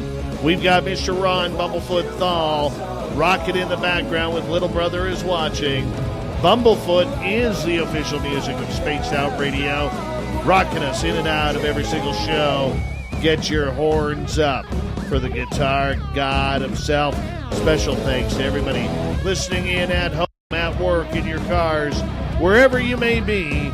Thank you to everyone in our chat rooms tonight. YouTube, Twitch, Spreaker, LGAB, Facebook, the Space Travelers Club, and on Twitter at hashtag Spaced Out Radio. I know you're out there somewhere. Remember, this show is copyright by Spaced Out Radio and SOR Media Ventures Limited. Thank you so much for choosing to share your evening with us, because together, my friends, we're watching. We own the night. Mr. Bumblefoot, we need a favor. We need you to take us home.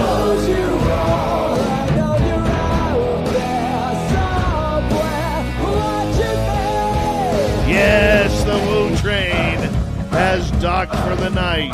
But soon, my friends, we shall ride again. Your seats are always available. Your tickets never expire. And if you want to bring a friend, we've got room for them too. Good night.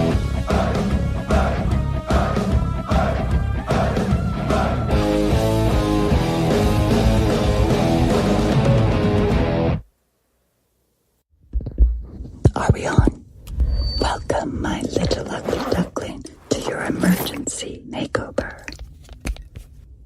Blue eyeshadow all over, thirsty mermaid, or lime green lips. We call this frog core. Now, go find your princess. Download Discovery. Wait. With Wish. Welcome, my ugly duckling, to your emergency makeover. Blue eyeshadow all over, mermaid, or green lips, frog core vibes. Now, go find your princess. Download Discovery. With Wish. Want an easy way to start saving and investing? All you need is Acorns and your spare change. Link a credit or debit card, and Acorns will round up your purchases to the nearest dollar and invest friends in an expert-built diversified portfolio. On average, Acorns users invest $166 in 4 months from just their spare change. And if you sign up today, you'll get a $10 bonus investment. To sign up and view disclosures, visit acorns.com/Spotify. Put a number 1 there. And we'll go over here. Super Chat is a wonderful way to support what we do on this show on a nightly basis. And the store to Spaced Out Radio is open on our website, spacedoutradio.com. And it's looking like we are going to be booking the Golden Nugget once again for our great time at year number 2, the second annual Spaced Out Radio Fan Party in Vegas at the Golden Nugget, May 19th through 21st. So make sure you put that on your calendar. Hello, gorgeous Bill WD-40 over in Spreaker. How you doing, buddy? Nice to have you here. We got about 35 seconds. Let's see who's jumped on in. And I played the Dave 101 last night, guys. Strangeland, nice to have you here. And Alex Kuhn, good to see you. And Crave Dog, otherwise Ollie, how you doing, man? Nicholas Shaughnessy, Paula W., nice to have you both here. And we shouldn't be buffering. Doesn't look like it's buffering on my end. So it's looking pretty solid, the feed is. Dirty Phil, thank you so much for that birthday super chat. You didn't have to do that, buddy. You didn't have to do that. Everybody, congratulate Filthy Words' birthday and get your horns up.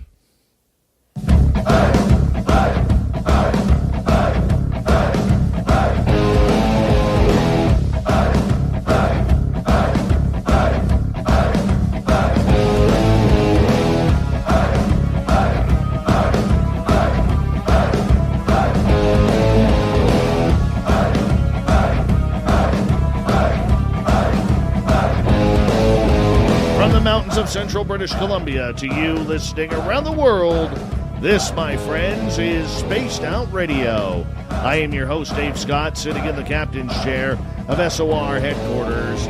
We welcome you to tonight's show on our terrestrial affiliates around North America, digitally on Odyssey Radio, TalkStream Live, and KPNL. All of our archives are free.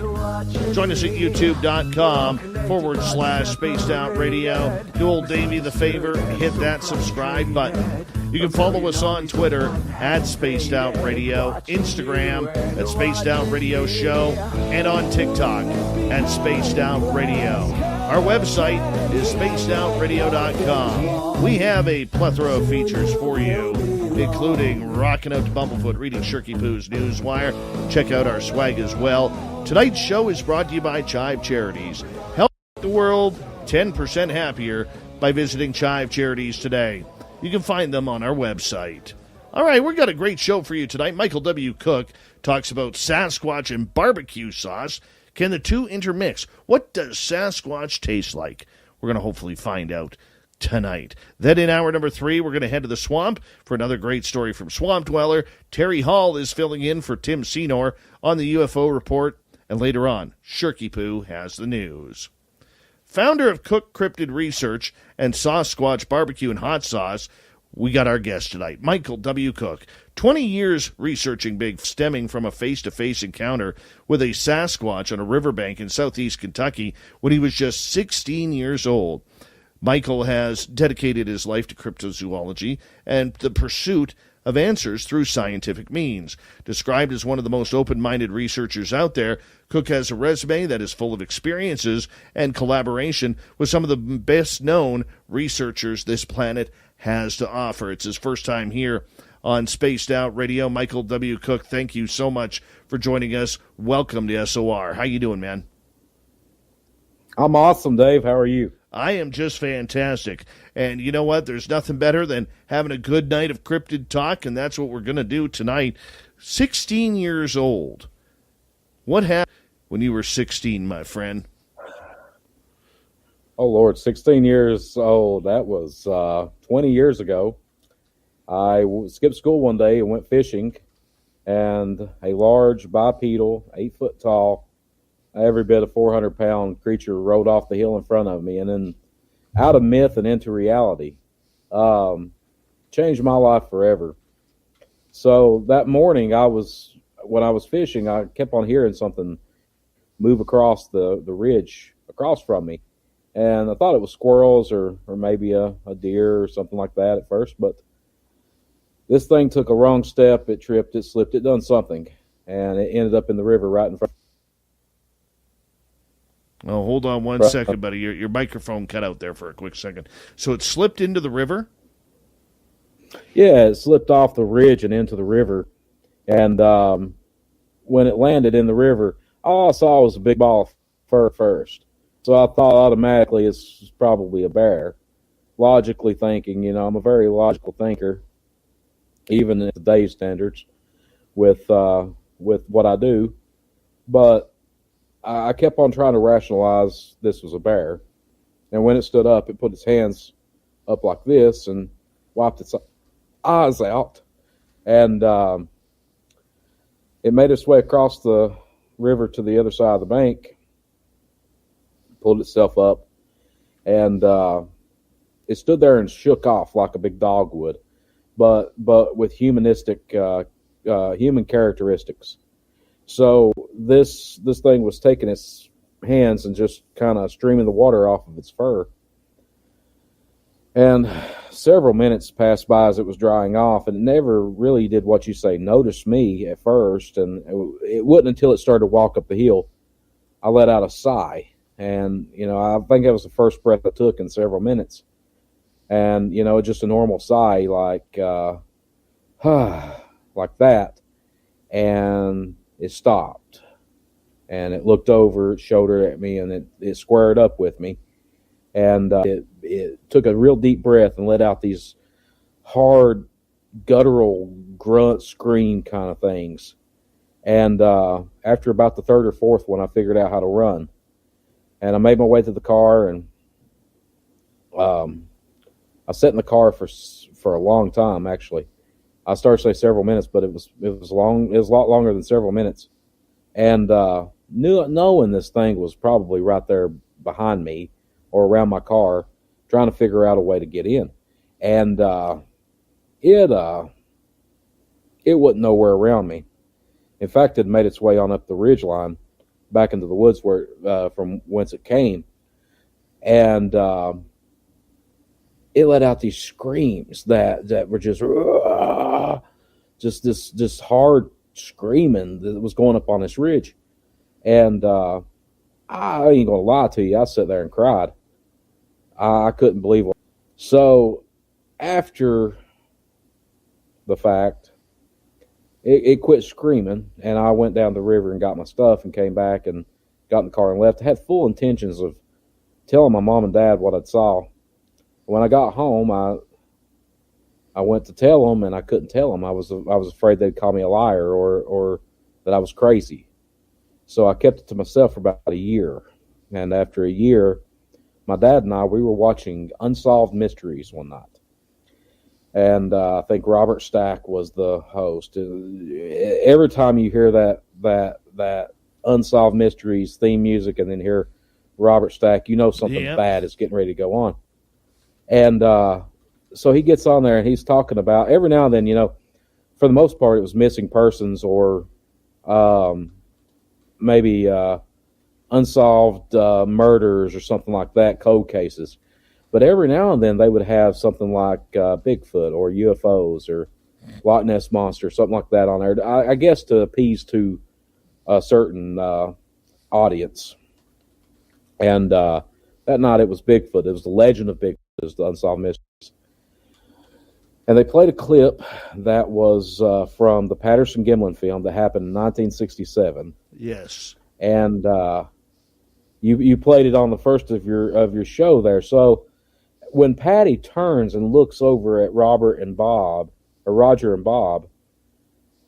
that's the same motion that creature looked at me that day.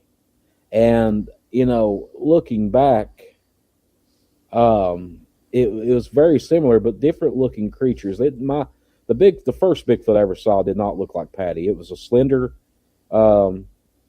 being. It was a very tall, round head. It didn't have a sagittal crest like the if there's anything that tells me that these things have the ability, if not do live in the trees in some part of their lives. So when I watched this thing turn its head on TV, and my dad, he said, I turned white. He said I turned. I started sweating, and he said, "What's wrong?" And I said, "Man, I don't know how to say this, but I saw one of those." And Dad got real intent. He's like, "Okay, where?" And I told him the story that happened a year prior, and he said, I look at him. I said, "Dad, what are you thinking?" Because I'm waiting for him to bust out laughing and tell me that I was full of it. And he said, I said, "What do you know?" And his next words set up the next 20 years for me. He said, "They're out there, son." And I said, "Why did you never tell me? Why did you never ever tell me what you knew?" And he said, "Would you ever went hunting? Would you ever went fishing?" It's one of those things where your life was substantially better without knowing. And, that is actually the first chapter in this book I'm writing. It's called The Bigfoot Out of the Woods. And there's a reason for the Out of the Woods part of that title, because there's several books coming out after this from me. I've already started working on the second installment of Out of the. It's kind of like Spaced Out Radio, so it's like out of the myth and into reality for people. The next book will be called UFOs Out of the Sky. So the burden of knowing. Now that I know, 20 years ago, now that I know that I am. That these things are out there, what do I do with myself? So people think about you and I, Dave, think about 2002. I swear to God, I've written 2002 on paperwork at work the last week. I mean, it feels like it was yesterday. Yes. It really does. It don't feel like it was 20 years ago. I mean, think about the World Trade Centers. They fell 9/11/2001, and I can tell you what I ate for breakfast that morning, why I was late for school, and everything that morning, and it feels like yesterday. Oh, and that, go ahead. I totally recall that. I was working at a news radio station at that point, and I remember I had the morning off until my ex-wife woke me up and said, "I think World War III just started." And I went running down the stairs and just in time to watch the second tower collapse. So I know very much about, how it seems just like yesterday. It's like it's the same analogy as people who have children.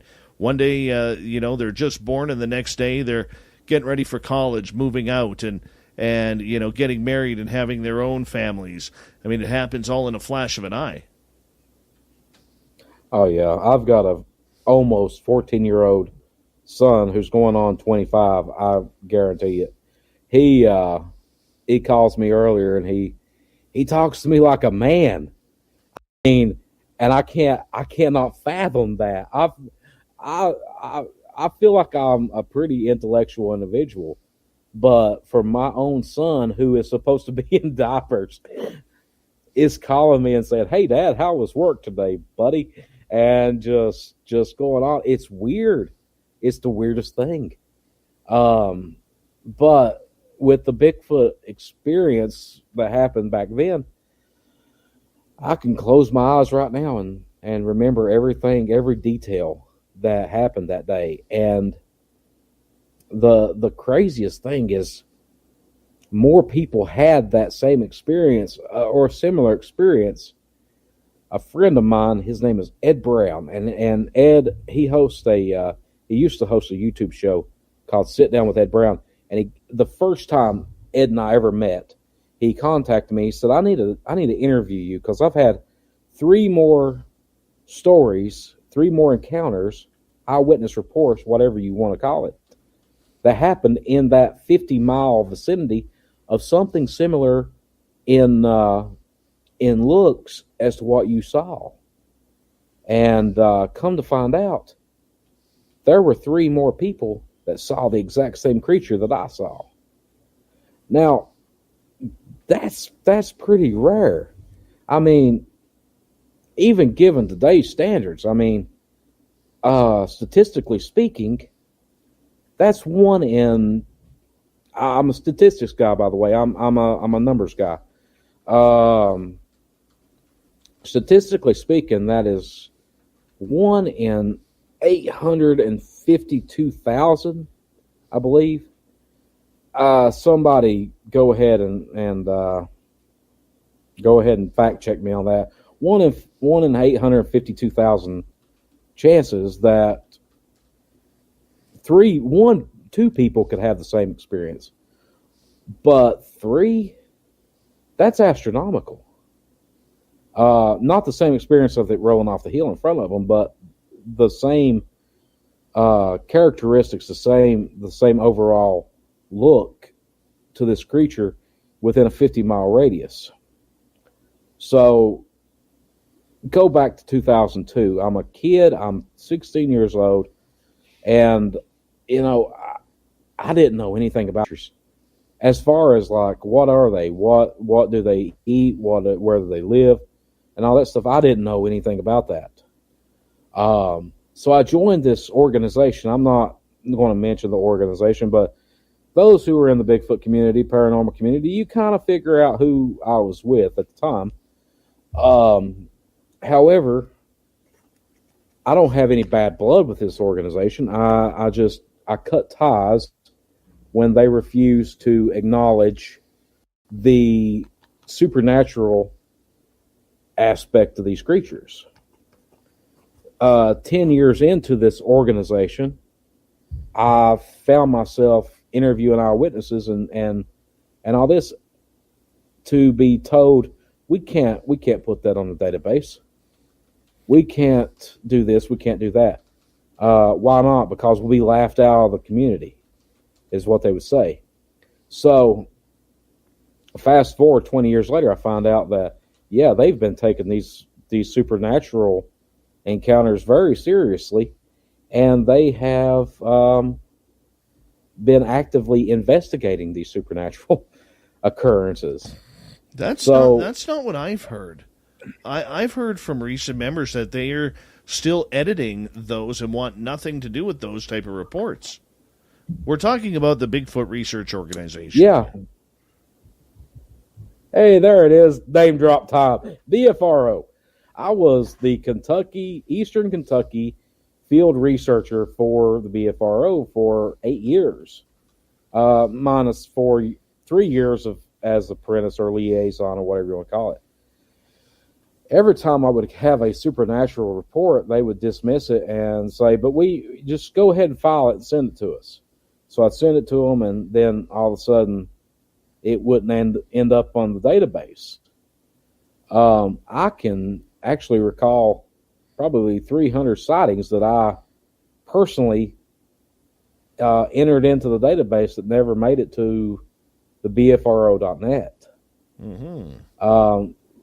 Giving the fact that it was supernatural in nature. 10 years ago, or 20 years ago, let's go back 20 years ago, I was groomed to think that these things were nothing more than flesh and blood, unidentified primate. That was it. That there was no supernatural occurrences. If anything supernatural happened, it was something that was out of this world or whatever. So, that being said, 10 years ago, something happened to me. And I don't understand to this day. I went to a witness's house. He invited me in there.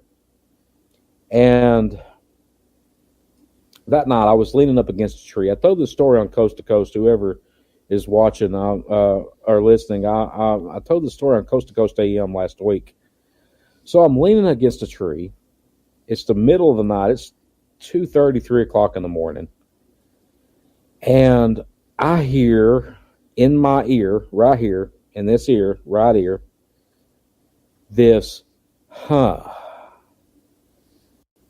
I flip my light on real quick and look over, and there's nothing there. But the whole time, there's tree knocks, there's bipedal footsteps happening all around me. And I started to question what I had been groomed to believe. And it was then where I realized, holy crap, there could be something supernatural going on here. And they're just not releasing it. They're not confident in themselves to release it, or they're embarrassed. They're embarrassed. And I don't understand. Want an easy way to start saving and investing? All you need is Acorns and your spare change. Link a credit or debit card, and Acorns will round up your purchases to the nearest dollar and invest the difference in an expert-built diversified portfolio. On average, Acorns users invest $166 in 4 months from just their spare change. And if you sign up today, you'll get a $10 bonus investment. To sign up and view disclosures, visit acorns.com/Spotify. When you're going from brunch with the in-laws to happy hour with your coworker crew, you need a wine that's made for any moment. With 70 calories per serving and 7% ABV, Kim Crawford Illuminate Sauvignon Blanc is full-flavor wine with a refreshing taste. Buy Kim Crawford Illuminate at orderkimcrawford.com. Also available in rosé. Make it amazing. Kim Crawford Illuminate Sauvignon Blanc per 5 fluid ounce average analysis, calories 70, carbohydrates 4 grams, protein 0 grams, fat 0 grams. Please enjoy our wines responsibly. 2022 Constellation Imports, Rutherford, California, USA. Understand that. We are dealing with cryptozoology. And bonus points for anybody in this chat over here or over there, over there, that tells me what cryptozoology actually means. And I'll give you 5 seconds. 5, 4, 3, 2, 1. Cryptozoology actually means the study. It's a pseudoscience. The study of unknown,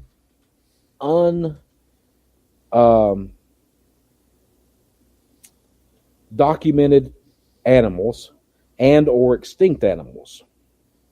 So, cryptozoology can gather into the thylacine. That's the perfect example of cryptozoology.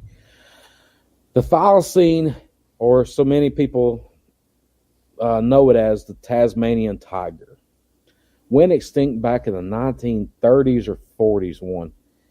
But there's still sightings to this day. So I was privy enough a few years ago to be invited on a international team that investigated thylacine reports. So, in so many words, I have seen trail cam evidence that cannot be tampered with of these things living and thriving in Tasmania. They're supposed to be extinct, Dave.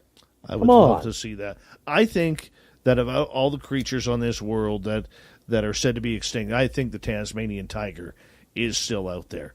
I think there's been plenty of evidence of that. Now, maybe we haven't seen what you have seen, Michael, but as we got just under a minute to go here before we got to go to break, but I can say that, I've seen a few compelling news stories out of Australia showing video that to me looks like this creature is alive and well. Okay, real quick before we go to break, and we'll talk about it when we get back from break. What is Bigfoot, Dave? What is Bigfoot? What is Sasquatch? I don't know. Throw me something out there, and we'll debate it when we get back. All right, I will throw this out there if you want to debate it. I think it's something supernatural that we haven't figured out yet. Awesome. Let's go to break. Well, Michael, you hold on. You enjoy yourself, Dirty Filth. You enjoy your cartoons. Our audience, you sit back, relax, and when we get back from the break here at the bottom of the hour, we're going to continue with the cryptid talk with Michael W. Cook. He's got a great website, SauceSquatch.com, S-O-S-S, Sasquatch.com, for his barbecue sauce. We're going to hear about that later on. 20 years of Bigfoot research. Michael W. Cook continues. Is Sasquatch flesh and blood? Is it supernatural or something else? Next.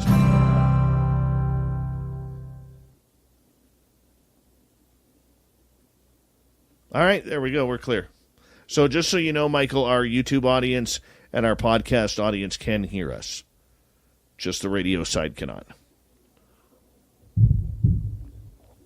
Okay, awesome. So the YouTube audience, you're still sitting there listening. Yeah. So check this out. Dave says supernatural. We're gonna continue that talk. We're gonna continue that talk when we get back for the radio side, because we can't lead them on. No, we can't leave them out at all. That's a fact. We gotta love our radio people. Yeah. I'm actually getting it. The YouTube people, you'll get this exclusive deal here. Cryptid Research, the podcast, is actually in the process of being produced right now. So if you go on YouTube.com and go search up Cook Cryptid Research, you'll get to see me once a week drinking bourbon and talking about Bigfoot. Bourbon, Bigfoot, and barbecue. Come on. Doesn't get much better than the Triple Bs. The Triple Bs will get you every time. You got that right. You know, Dave, I think you just need to send me an address. I don't think you need to buy this off of me. I think just having me on here, I've got 7,800 emails to reply to right now from the Coast to Coast interview. So if you send me an address later, I'll do on my email. Yeah, send me that, and I'll send you some hot sauce and barbecue sauce for you to try.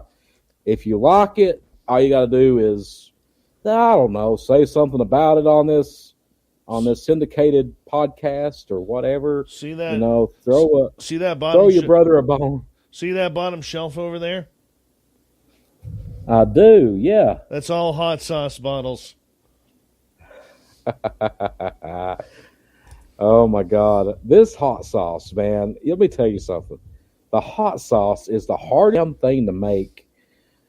I've cooked tremendously over my lifetime, and hot sauce is the hardest thing to figure out. It's impossible to keep this stuff from separating. And then it separates, and you get the liquid on top and the solid on the bottom. But I figured out a way, and it's actually it'll blow your mind. I'm just going to tell you right now, it'll blow your mind. Very cool.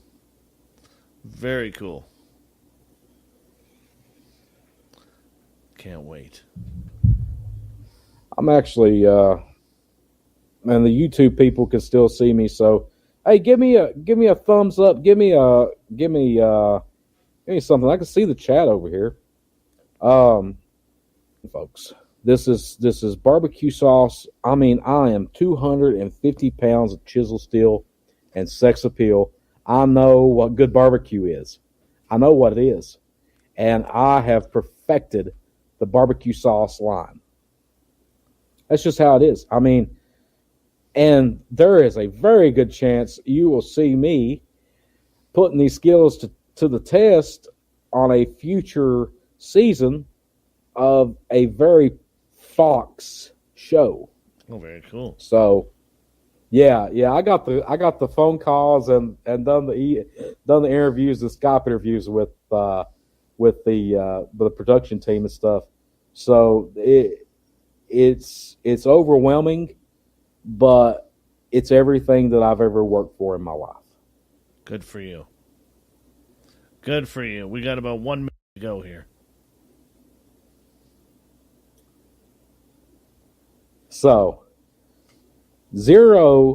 okay, so folks, let me, YouTube listeners, I'm going to give you a little insight. Dave called me about 2 hours ago, and he said, hey, man, we're going to do this, blarty, blarty, blarty, gave me a rundown of what's going on. And I said, okay, what do I need to wear? I'm going to wear a hoodie or a sweatshirt. He said, oh, is it cold there? And I was like, yeah, it's like 55. I live in southeastern Kentucky. We don't get winter until January and February, and then it gets down to like 32. Child's play right now, 55 degrees. Hold on 1 second. Thank you, Science Bob, Obie Flett, Dirty Filth on your birthday, and Little Thomas Fessler for the Super Chats tonight. Wonderful way to support what we do on this show on a nightly basis, so thank you so much. Here comes the second half hour.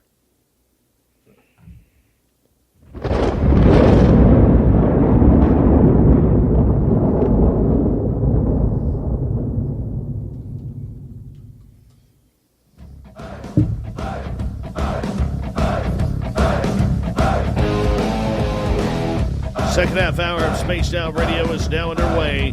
Good to have you all with us. My name is Dave Scott. Very much appreciate earning your listening ears. I want to remind you that if you missed portions of this show or others, check out our free archives at youtube.com/Spaced Out Radio. Do old Davey the favor. Hit that subscribe button. Our website is spacedoutradio.com, where we have a plethora of features for you. Rock out to Bumblefoot, read Shirky Poo's Newswire. Check out our swag as well. Follow us on Twitter at Spaced Out Radio, Instagram at Spaced Out Radio Show, and on TikTok at Spaced Out Radio. Michael W. Cook, Sasquatch.com is his website. 20 years of research after having his first close encounter when he was just 16 years old, skipping school, going fishing, what all boys should do at a young age, and then boom, there's the big Wookiee falling into the river. That's always fun. Michael, welcome back, man. You know, we left this segment with you saying that you think these creatures are supernatural. What is your, the interviewer becomes the interviewee. Okay. All right, what is your reasoning for thinking these things are supernatural? 2 reasons. Excuse me. 2 reasons I think this. Number one, thousands of years worth of First Nations and indigenous legends cannot be wrong. All right? And I remember before I started this show and before I even had my own encounter, I remember talking about Sasquatch with a First Nations friend of mine. And he would tell me how they could disappear, just vanish. That, this is why we see, footsteps and footprints that just go to the middle of nowhere. And then after I had my encounter, my encounter happened 9 years ago, just over 9 years ago this month. I had a situation with a couple of friends where we were walking around the property where it happened, felt like we were being followed, heard something splashing big into the pond that we couldn't see, and as we continued along the side of the house, I felt like we were being followed. And this is where I turned and looked and saw pixelation standing right beside a cherry tree from about 8 to 10 feet up from the ground. And the other 2 of us couldn't see it. Myself and one other person did. We walked to the front of the house about 20 seconds later, and that is where we got roared at from that exact same area. And that area was only about 100 yards from us, if that. No, not even 100 yards, maybe 50 yards to get roared at. And it was the blood-curdling, most God-fearing thing I've ever heard. And from that point on, I realized that there had to be something special about this. And then you hear the stories like of Bruce Maccabee's wife hunting in a tree, seeing the Predator-style pixelation in a tree right beside her. You see other people who said, hey, I'm chasing this Sasquatch down through the forest, I'm following the prints, and all of a sudden it's gone. You know, I mean, tracks in the snow. I loved it when Cliff Barrickman tried to tell me right on this show, oh, well, they can reverse themselves, go back in the print. And when I questioned him on a double print, because stepping forward is a different impression than stepping backwards, he tried to cover that up, and that's where I knew it was BS. Nothing can make a double print. It's impossible. So this is where I believe that there is something special about this creature. Too many people have seen it while having UFO or alien encounters. What's with that? So, all right. So the running inside joke in the Bigfoot community is that Bigfoot only has 1 foot, because there's always just 1 footprint found. And why is it right? And why is it 9.5 times out of 10 always the right foot? Okay, so right foot is dominant in humanity, in animal culture, and it is the leading foot when a animal takes a step. And you can look at videos and everything. Like, you can fact check me on everything that I'm saying tonight, folks, if you want to. That's that I'm actually encouraging you to fact check me on these outlandish claims that I make. So I believe that the only footprints we find and found are of young Bigfoot that have not became in tune with their abilities that were endowed by our Creator. So there segues into creation. And, you know, I'm a Christian scientist. I believe that there is a God. I don't think that there's anything that I do in this world, in everyday life, that doesn't involve an all-power helping me along. And I say that because I'm a believer. And last Sunday, 5 days from tonight, I sat down with one of my really dear friends. Her name is Catherine Kaufman. She is Kentucky's leading psychic medium. And, I sat down with her just to catch up, have dinner, have some bourbon, and talk about everything that's been going on. And she said that she felt my grandmother's energy with me at the time. And that's just so good. And she said that she was proud. So I believe that my grandmother is proud. But let's go back to Christian scientists. So Christian science, I believe in evolution, but I believe that God played evolution into how it was made. So what's to say that these things aren't born flesh and blood? Maybe primate, maybe. I mean, I'm throwing a maybe out there. I hate the word maybe. Every time I've asked a girl out and she says maybe, it's pissed me off. But maybe, just maybe, that these things are born flesh and blood, and they have these abilities, but some of them learn how to use them and utilize them, and some of them don't. Maybe it's something that is endowed with them from birth, and they don't really know how to figure it out until later in life. So, and that's my dog barking, by the way. He's 15 pounds of chisel steel and sex appeal. Don't get scared, folks. I promise. He's not harmful.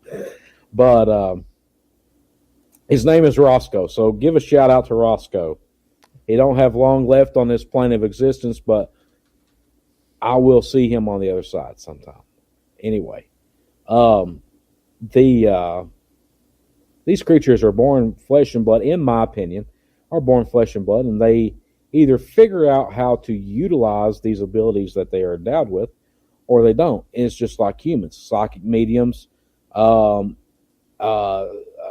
extreme sensitives, and all that. They don't. Some of them don't ever figure out how to use them, and they get drove crazy throughout their lives.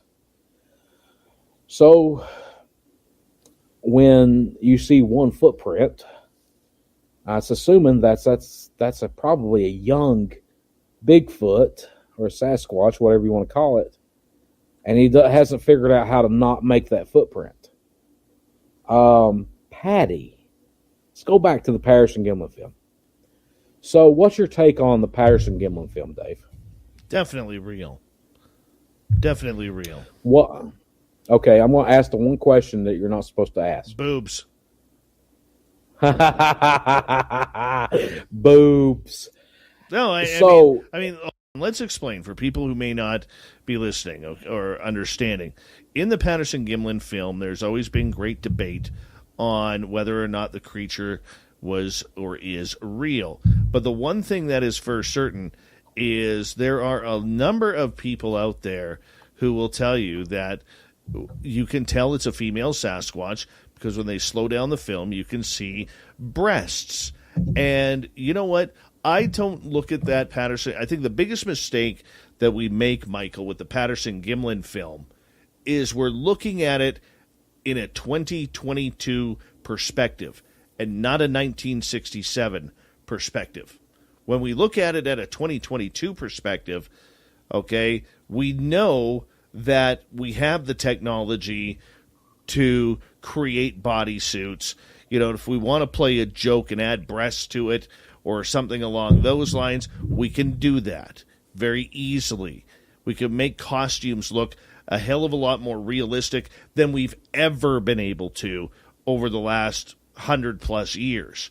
I mean, 1967, there were some pretty badass, scary costumes that kids had to wear with, lead paint on the masks, the plastic masks that mom and dad used to get us, right? And it was a different time. We're still at a time where during 1967, where on certain beaches in the United States, they would have inspectors fining women if their bathing suits were too short. You know, I mean, this was a very sexually prudish time. You know, the peace, love, and light of the hippie stage wouldn't come for a couple more years, around Woodstock and then going into the free love 70s. And if we look at it from a 1970 or 60s perspective at that point, Vietnam is going on. There's a lot of tension going on. And there's not a lot of free love at that time. And I don't see two hicks from a small town in Northern California sitting around a sewing machine saying, hey, let us draw or create some boobs on this thing to make it look like a woman. All right, so you've explained everything that I counter-argue with skeptics that believe that the Patterson Gimlin film was faked. So here's something that a lot of people know that follow me.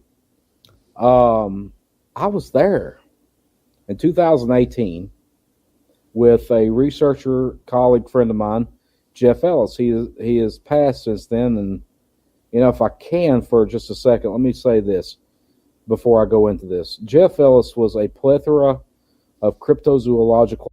Want an easy way to start saving and investing? All you need is Acorns and your spare change. Link a credit or debit card, and Acorns will round up your purchases to the nearest dollar and invest the difference in an expert-built diversified portfolio. On average, Acorns users invest $166 in 4 months from just their spare change. And if you sign up today, you'll get a $10 bonus investment. To sign up and view disclosures, visit acorns.com/Spotify. Whether it's a girls' night out, brunch with your work besties, or a night in with sprinkles, the crisp, refreshing taste of Kim Crawford makes any moment amazing. So wherever you go, shine with Kim Crawford. Available in Sauvignon Blanc and Rosé. Kim Crawford. Make it amazing. Buy Kim Crawford at orderkimcrawford.com. Please enjoy our wines responsibly. 2022 Constellation Imports, Rutherford, California, USA. Knowledge, and I miss that guy so much, and I'm somewhat envious that he knows all the answers now because he's passed. But Jeff Ellison called me around June 28th, 2018. He said, "Hey, what are you doing?" I said, I'm at a conference in Northern Virginia. And he said, "When are you coming home?" I said, "A couple of days from now." He said, "Well, you want to go to California?" I said, let me check my schedule. So I called my workplace at the time and I said, "Hey, how much more time do I have off?" And they said, "Oh, you have like 3 weeks off." I said, "Good. I'm going to take 2 weeks." I worked for a very good company at the time. So, and that's another thing I want to stress people. I don't research Bigfoot for a living. I wish I did, but I don't. I have to work. I actually work for the government now. So there you go. There's your piece of information a lot of people are privy to. 2 days later, I'm with Jeff Ellis. We're driving across country, hitting the premier Bigfoot encounter destinations on Earth. I mean, we went to Falk, Arkansas, to the Falk Monster, to the Beast of Boggy Creek. We went across the Blue Mountains where Paul Freeman had his famous video encounter. It was documented on video, and we ended up in Bluff Creek, California. I've been there. I've seen where Bob and Roger stood. But here's another thing. I've heard the story come from Bob Gimlin's mouth face to face at least 50 times. And logistically speaking, like I said in the beginning of this show, I'm a very logical thinker. I'm a very, very logical thinker. And don't think I'm not being biased or anything, because I am a Bigfoot researcher. Go to Bluff Creek. Go to the bowling alley that is affectionately called, where the Patterson Gimlin film was filmed, and suit up there, and just the perfect frames to have an argument. It's logistically, it's not impossible, I'll say that, but it's a nightmare. Logistically speaking, you're talking about either, you have two options. One option is to go down a logging road that is roughly of this. So at Bluff Creek from the main highway, which is about 7 miles as the crow flies, with a 300-pound suit, and then filming this flawlessly with a 33 millimeter camera. It's pretty far way out there when you lay it out like that, when you've been there and seen what I've seen. So, that being said, the Patterson Gimlin film, there are 3 films that have been found. There's actually 4 cuts to that film. The last film has never been found, and that last piece of that film has never been found. Every time they lay that film down on each other, it clears the image up a little bit more. Digitally, we live in 2022 now. So those who didn't know this, it is 2022, the year of our Lord. It is possible to produce a film like that today. Let's go back to 1967. This happened in October 20th, 1967. Planet of the Apes came out March 27th, 1968. At least 5 months prior to the Patterson Gimlin film. And if you've ever looked at that, if you've ever really watched Planet of the Apes, the costumes were they were hideous, shoddy.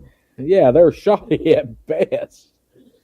Godzilla, good example. One of the Godzilla films come out in like 1966, and it was still a guy in a lizard suit terrorizing a clearly built set of Tokyo.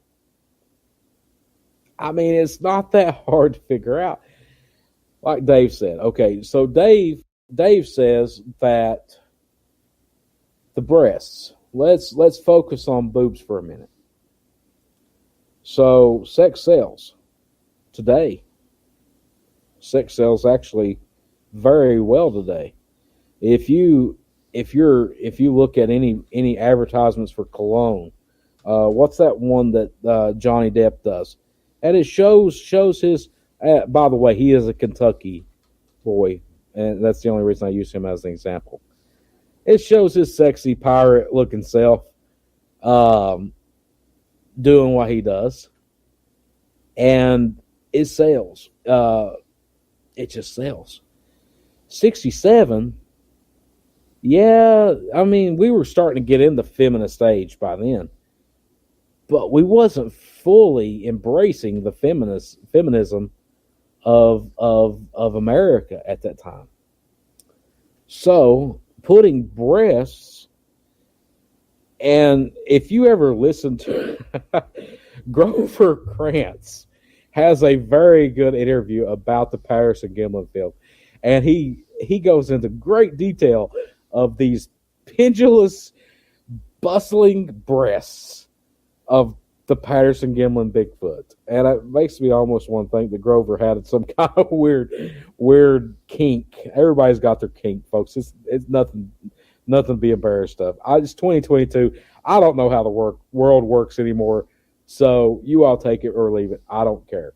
But Grover Krantz talked about the pendulous, swinging, milk-filled breasts of the Patterson Gimlin Bigfoot.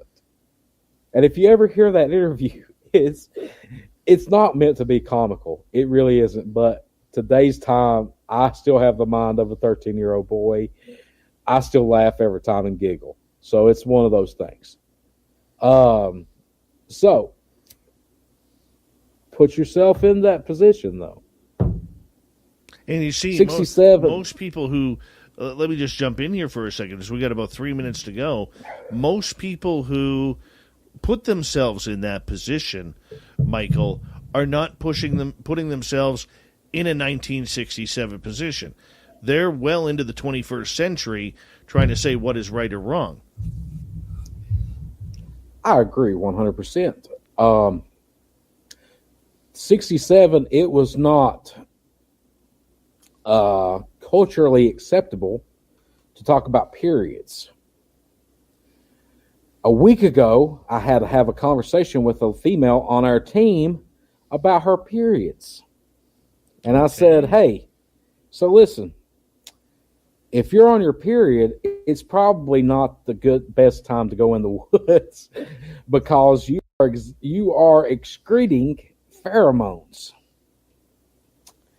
And people who know anatomy know that the period is the cycle. It is the rebirth of the fertility time. So and I'll tell you this. Okay, so go on YouTube, look up every single interview you can with Jane Goodall. And there's one interview there, I cannot pinpoint it, don't ask me. But there's one interview there about her talking about when she was doing her studies on gorillas. She went into the Congo on her period, and it became the worst experience of her life because she was excreting pheromones, primate pheromones. Many First Nations people. I live right at the start of the Highway of Tears here in British Columbia. Everybody's heard about the Highway of Tears, where literally dozens upon dozens of young First Nations women have gone missing. And in talking to some of the elders and people there, they have stated that they believe, even though they understand that there is a mass murderer on that highway, or murderers, plural, they do believe that maybe 20 to 30% of those women actually have gone missing as Sasquatch wives. And out of that number that have gone missing, many of them were either on their menstruation cycle, just finished their menstruation cycle, pregnant, or within a year of giving birth.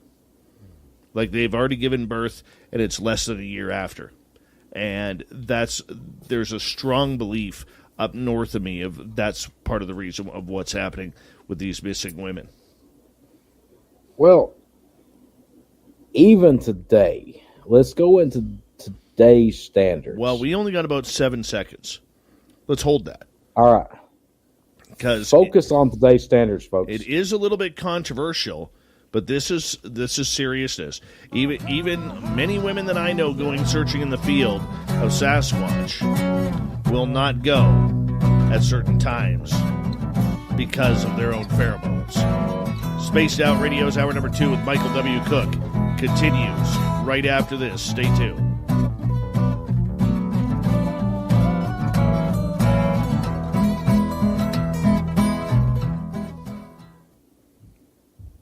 All right, we're clear.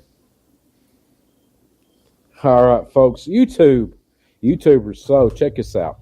You talk to them, and Dirty Filth is going to pop in here because we always get an update on his art. I'll be right back. Dirty Filth it's his birthday today. He is 29 years old again. It is the 14th anniversary of 29.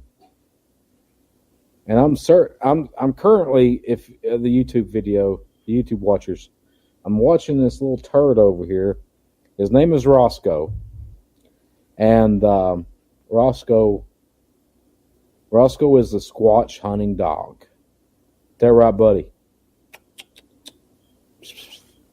Come here, buddy. I want to try to show you all a video of him right here. You see my roll? I'm like Texas Roadhouse. I've got the rolls right there. That's weird. Hey, Dirty Filth, how old are you today?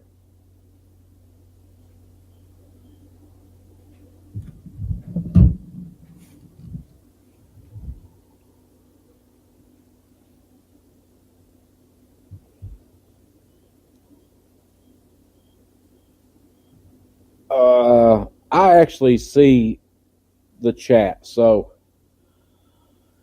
ask me a question. I'll answer it the best of my ability right now. It's currently 1 a.m. here where I live at.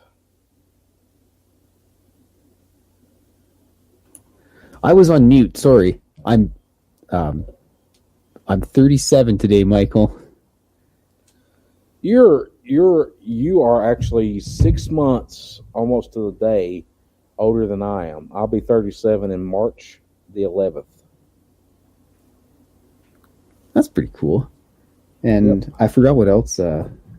Because you said ask me anything. I said, what's your favorite kind of pizza? Oh God. Oh man. So my Put you on the favorite. Spot. Okay, so I used to work. Okay, so a little bit of background about me, folks, on YouTube that can still hear me.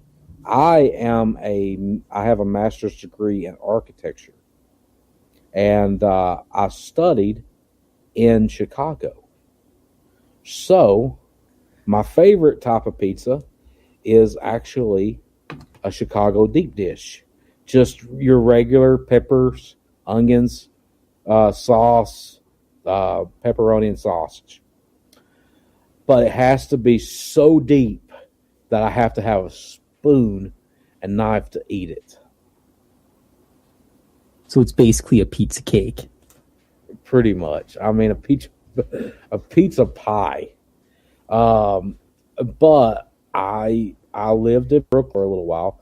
Went down to Brooklyn a lot to eat Brooklyn style pizza. So the big long pizza slices and stuff. That's my thing. But unless I'm in Chicago, I cannot ever have my favorite. And that's actually where my hot dog comes from too. My favorite hot dog is a Chicago. What other areas in Humboldt did you hit? Okay, so brown dwarf. I'm answering you right now. So brown dwarf's Humboldt, good stuff. Yeah, man. So I went out to Arcadia and Willow Creek and all that. We actually spent 2 weeks camping in Six Rivers National Forest. So we had some Bigfoot experiences. Are you drawing the Mothman? Is that the Mothman? There's a very good chance I'm drawing Mothman. Oh, he's having burgers with Bigfoot and a Kentucky Goblin. Hey, I love it. So I was a resident researcher in Point Pleasant for 3 years. I want to go to the Mothman statue and squeeze its bum. Dude, let me tell you something. That is the sweetest butt I have ever seen in my life. You guys. Mothman's got the best ass in cryptozoology. Well, this, I step away for a couple of minutes and this goes right downhill. Right downhill. I love it. What happens, Dave? I love it. You leave me to do this. I was supposed to say hi to my grandma if she's listening today, too. Yeah, so happy, Grandma, happy birthday, listening. Dirty Filth. Thanks, Dave. I appreciate it. I got cake and I ate 3/4 of a pizza to myself. I'm a slob. Yeah. Okay. I got a question for both of y'all. Filth first, because this is his birthday, then Dave. Pineapple on pizza. Yep. Okay. Feta cheese, pineapple, and banana pepper, man. Yep. We're brothers from another mother, man.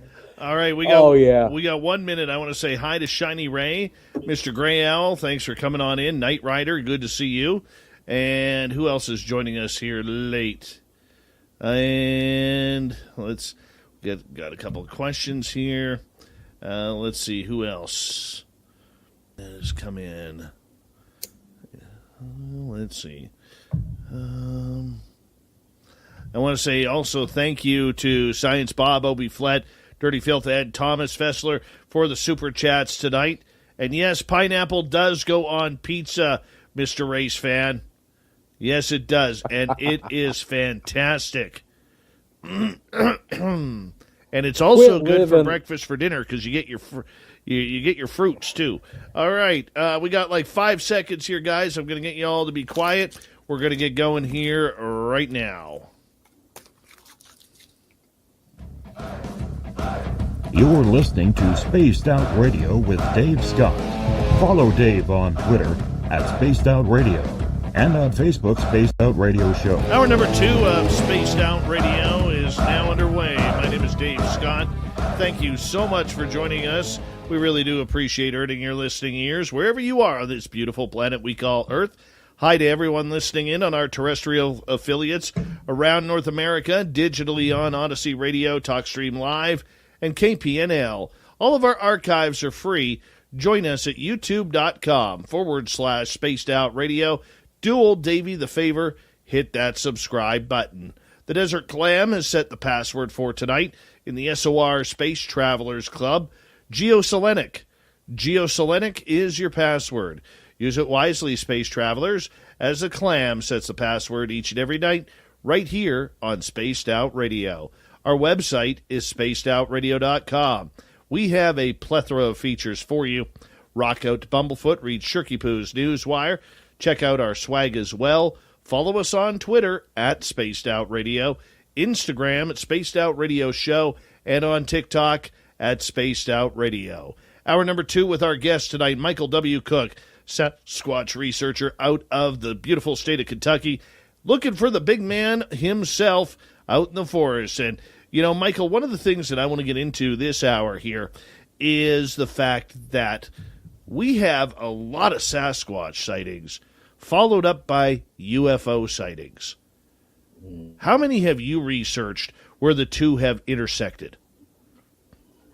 All right, so let me start this conversation back in June. and I'll name drop. He was actually on Spaced Out Radio with Jessica Jones last week. Daniel Benoit. He is one of my truest best friends. If you don't know him, follow him. Daniel Benoit. That's Benoit. He's on Facebook. ECBRO is on Facebook. I will be speaking at his conference for the second time this year, by the way. He has 2 conferences a year. He has the Virginia Bigfoot Conference and the Virginia Virginia Squatch Fest in October. So back in June, my girlfriend and I, at the time, we were traveling back to Kentucky from Northern Virginia from speaking at this Bigfoot conference he had in June. And I had I was zoned out a little bit, but I was still relatively conscious driving. Everybody knows how that is. You drive for so long, then all of a sudden everything starts running together, and everything starts looking like, and then all of a sudden you're home. So we were about 20 miles north of Bristol, Virginia, and I was focusing on this formation in the sky, this place in the sky, and I said I focused on it for well over 10 minutes. And I finally look over at her and I said, "Hey, do you see this?" Want an easy way to start saving and investing? All you need is Acorns and your spare change. Link a credit or debit card and Acorns will round up your purchases to the nearest dollar and invest the difference in an expert-built diversified portfolio. On average, Acorns users invest $166 in 4 months from just their spare change. And if you sign up today, you'll get a $10 bonus investment. To sign up and view disclosures, visit acorns.com/Spotify. Sometimes you need to take control to make a difference. That's why with FlexPath from Capella University, you're in control. Set your own deadlines and leverage your experience to move at a pace that works for you. Discover a different way forward at capella.edu. Up here, by the way, and she goes, "What is that?" And I said, "I don't know. It looked like I swear to God, I hate saying it like this, but it looked like a cigar-shaped white object in the sky." And we went by a tree and it was gone. No idea. So fast forward, last weekend, 6 days ago, last Saturday, we were in my research area and we watched a dull orange light fly across the sky. I don't know. Like, I think it's purely coincidental. I really do. I think that it is something that just happens by coincidence. I truly believe that these creatures were earthborn, but may attract the same interest from extraterrestrial beings as we do. But I'm a very hard sell with UFOs. What's your take on UFOs, Dave? Oh, I'm a firm believer. Okay. After this last 2 years, the Pentagon releases the classified documents that's declassified now, and followed by the Navy and all this stuff. So do you think that some of this could be maybe earthborn and we're just not releasing all this information? Or do you truly believe that there's no doubt that these are extraterrestrials from another universe or planet or whatever you want to call it? That I'm not sure. I used to believe that it was 100% alien. Now I'm not sure if it's time travel or whether it's different dimension or from other planets. It could be a combination of all three. Okay, so after we lead the world, the Pentagon says, okay, so here's the deal. We've known about these sightings, these encounters, since 1947.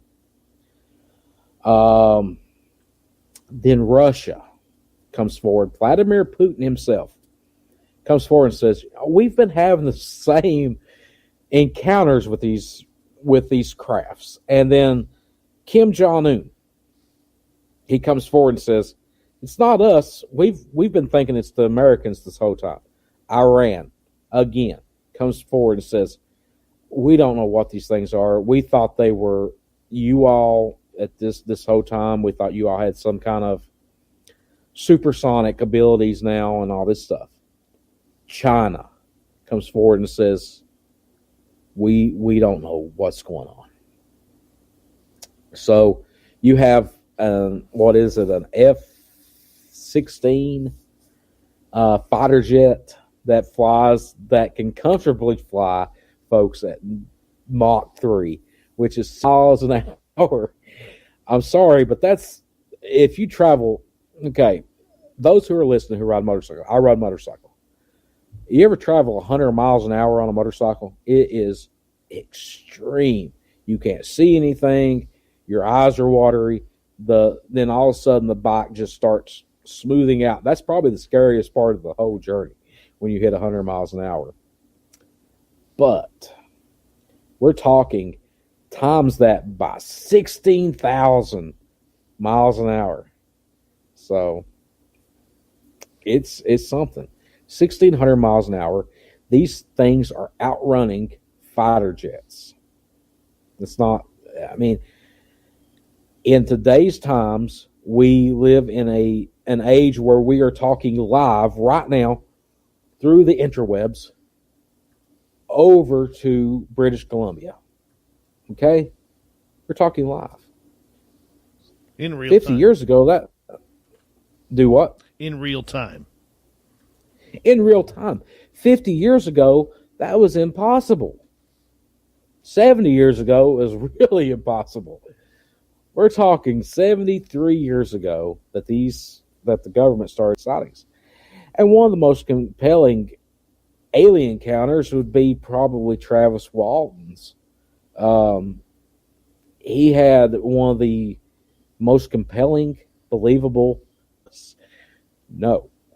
They go to a pig farmer in Arkansas and land in his cornfield.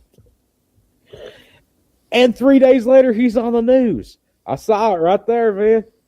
It's right there. You see where that grass is laid down dead? And that's not it. That's where my wife fell last week. She's a big old girl. No, it was out there in the cornfield. It's always them guys that come out with these UFO encounters. I met Travis Walton. Talked to Travis Walton face to face, and I've said, come on, man. Shoot me straight. You know, let's man to man. Let's talk about this. And he said, I was abducted by aliens. Straight to my eyes. That right there, folks, that is what I want.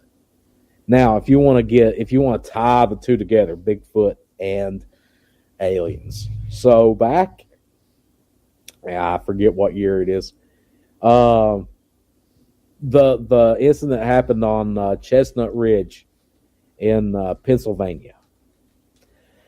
Stan Gordon, one of the leading ufologists out there, ufologist, whatever you want to call it. He started investigating Bigfoot encounters that happened after the Chestnut Ridge incident. I mean, did they drop them off? I don't know. You have certain researchers that believe that these things are extraterrestrial in nature. And then you have those who believe they are terrestrial in nature. I believe it's just a coincidence, Dave. Long story short, I believe it's a coincidence. Well, I mean, there's so much going on with the entire phenomena that it's hard not to try and put things together, you know, like Lego pieces. And I really do believe that that's really what we're doing right now, is we are at the start of building these Lego pieces together, but we don't have the directions on how to build them. in the entire paranormal genre, if we use that as an umbrella term. So where are you in the lines of the fact that we may not be alone? We know the government is covering up whatever they know. They're not going to give us the truth. We now know the Navy isn't going to give us any more videos because they're still pissed off about the ones that came out in 2017. And yet, we got monsters running around the forest, Bigfoot, Dogman, gnomes, little people, gugways, and everything in between. Maybe even little Velociraptors. There was a video that surfaced from Central Florida a few years ago, and I always get drawn into this video, and it's a security camera video, and it shows what looks to be like a small dinosaur running across this yard. And for the life of me, I cannot get out of the mind frame of what else it could be, but besides what it is. Dogman. Man, I want so much to believe in this. I really do. But they start to lose me when they start talking about werewolf tendencies. And I just separate the movies and Hollywood from reality, folks. Every single Native American tribe, there's 547 Native American tribes in the United States, in the continental United States. And they all have their versions of Bigfoot, Dogman, Skinwalkers, so forth and so on. Where does reality come to play and legend and lore come and meet? Okay, so I saw a comment. I can see all the comments, by the way, folks. I'm not ignoring anybody. By the way, I get in the zone and I just start talking to Dave. Dave's the silver fox, by the way. Look at that guy. So anyway, I seen a comment earlier about Walker of Both Worlds, and that is something I actually talk about in my presentation that you can catch at any Bigfoot conference that I am a part of, or Bigfoot event that I'm speaking at, the Bigfoot Experience. I talk about the Native American lore and the name Walker of Both Worlds. So what does that mean? Let's break it down. So both worlds mean physical and metaphysical worlds, or spiritual worlds. Metaphysical and spiritual worlds being one and the same. So the Native Americans were steeped in spiritual beliefs. Okay, a little known fact about me. I'm Catholic. So from an early age, I was bred into believing that there is a heaven and there's an earth, and hell is very real and demons do come out of it. So, Walker Between Two Worlds was hard for me to grasp. That would entail that these creatures are both supernatural and physical, flesh and blood creatures. Most Bigfoot camps in the Bigfoot community believe that these are unknown species of primate, undocumented, undiscovered, whatever you want to call it, species of primate. However, humans, for a good example, us, humanity, Homo sapiens sapiens, we are in certain individuals in our human species are endowed with certain abilities, whether it be psychic abilities, mediumship abilities, whatever you say. And they are proven. They are utilized in crime scene investigations. It's even so far that the CIA, Central Intelligence Agency, has utilized psychics to hunt down enemies of the state. So why can't animals have the same abilities? As far as Bigfoot and aliens go, I mean, we might be the aliens. I don't know how you believe anybody out there that believes religiously or not, we could be the aliens. We could very well be the aliens of this planet. Or we could have been some kind of weird science experiment that some alien kid failed at and just let us kind of live our lives out on this blue ball. It's one of those things. But Bigfoot and aliens, I would assume that aliens would have some kind of fascination with these creatures as we do. Mm-hmm. Okay, so but there's okay, go ahead. So with this creature, how do you think then it remains so elusive? Supernatural abilities. I'll contradict myself all day long. So these creatures. Okay, speaking solely from Southeast Kentucky, and I've got Doug Shelby pulled up here in the comments here. But Doug says that he says, "Hey Mike, you said you live in Southeast Kentucky. That's pretty much dead center of Bigfoot territory. East Tennessee, West North Carolina, West Virginia, and also Ohio. Are they all same type or breed of Bigfoot?" So let's go to Kentucky for a minute. Kentucky is riddled with cave systems. The most famous cave systems on Earth is here in Kentucky. It's Mammoth Cave. We have a team that I have been working with, the Crypto Crew. We have employed spelunkers and cave mappers to map out caves, and we are seeing ties to the Mammoth Cave systems out here in eastern Kentucky, 600 miles away. So, in other words, these creatures use these cave systems as a way of travel, as a way of being hidden. Why are they so elusive? I mean, all right, Dave, let's step back for a minute. Let's take a quote that I use way too much in everyday conversation from a very famous film. And this is a live radio show, so we don't have to cite anything. This is from Men in Black, the first Men in Black. Right. And it's a quote by Tommy Lee Jones. So he's sitting there on a bench next to Will Smith, giving him reasons why he should join the Men in Black after he had his alien encounter. 1,500 years ago, we knew the Earth was the center of the universe. 500 years ago, we knew that the Earth was flat. And for me to come out a quote, 20 years ago, I knew for a fact that there was no such thing as Bigfoot. Back to humanity. Imagine what we'll know tomorrow. We're still learning about this planet.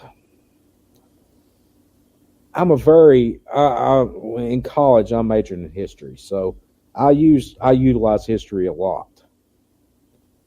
So we're living in 2022. So 100 years ago, we were coming out of World War I.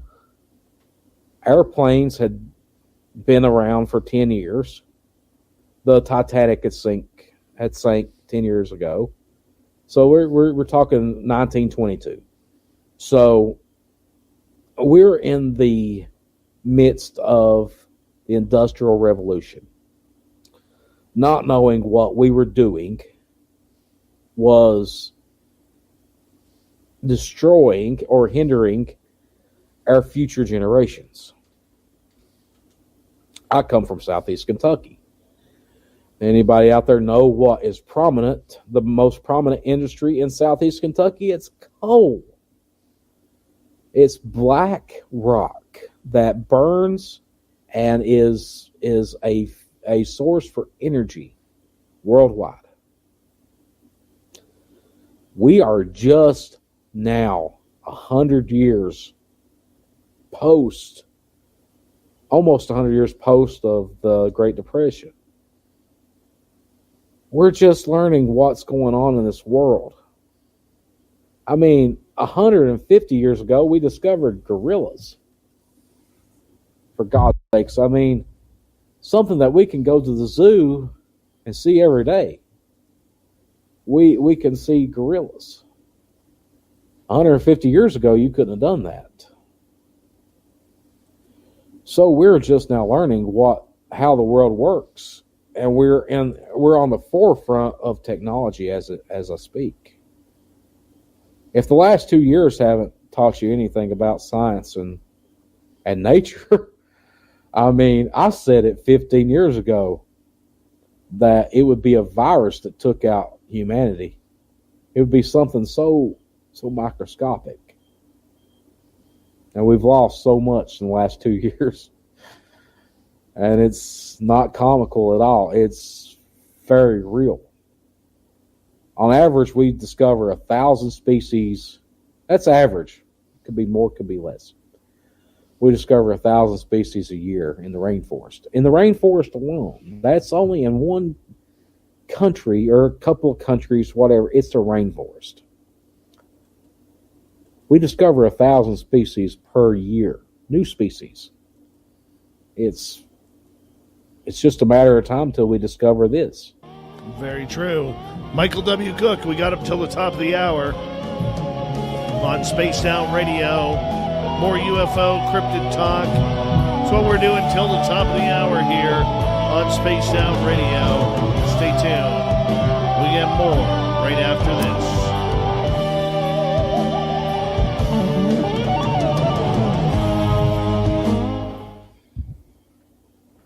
Right on, we're getting close. There we are. All right, Doug Shelby, if you're listening to us on YouTube, it's so funny you should say that about East Tennessee, West North Carolina, and West Virginia, and Ohio. I'm actually involved in a new research project called the Quantum Bridge Project, and we are looking at ties that could very well produce a triangle that is present in many places across America, just like the Bermuda Triangle. Here where I live at in Harlan County, it's in the far southeast portion of southeast Kentucky.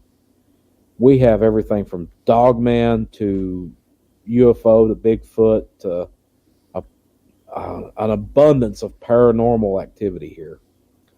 I'm actually involved in a project right now that deals with shadow people, and I'm brand new to this subject, by the way, but it's something to be on the lookout for. And you can go to the Crypto Crew on YouTube and on Tubi and watch this unfold. But it's craziness, man. It's something that I've never seen before. Did you get that email, by the way, Dave? Let me look. I want to get your first initial thought when you see those pictures. I never got it. I went and grabbed my teddy bear when I looked at them. I never got it. Want an easy way to start saving and investing? All you need is Acorns and your spare change. Link a credit or debit card, and Acorns will round up your purchases to the nearest dollar and invest the difference in an expert-built diversified portfolio. On average, Acorns users invest $166 in 4 months from just their spare change. And if you sign up today, you'll get a $10 bonus investment. To sign up and view disclosures, visit acorns.com/Spotify. Invest in real estate without the stress of being a property manager today. My name's Dutch Mendenhall, CEO and co-founder at raddiversified.com. We specialize in finding, buying, rehabbing, and managing real estate nationwide. I know your investments will make money, build a legacy, and protect America. While the stock market has been crashing and going up and down, our share price has more than doubled in less than 3 years. Come see what makes us rad at raddiversified.com. Invest without stress at raddiversified.com now. So last week, we were on a Bigfoot outing. I took a team from Virginia, and we built a fire because it got a little chilly. And a buddy of mine just said, hey, he sent me a text. He said, what are you doing? It's Saturday night. Normally I'd be I'm a musician, by the way. I play at bars and stuff. He said, "Where you at tonight?" I said, "I'm in the woods, man. I'm Bigfoot researching." And I sent him that picture, and he immediately comes back and he says, "Holy shit, dude! Who's there with you?" And I said, "Tara, Rick, and Steven. And he said, "Yeah, man. So there's more there." And he sent me the blow up picture of that. I sent it to your email. I sent it to the email that you sent me. I replied to it, by the way, Dave. Okay, let me take a look. Yeah, you need to look at that.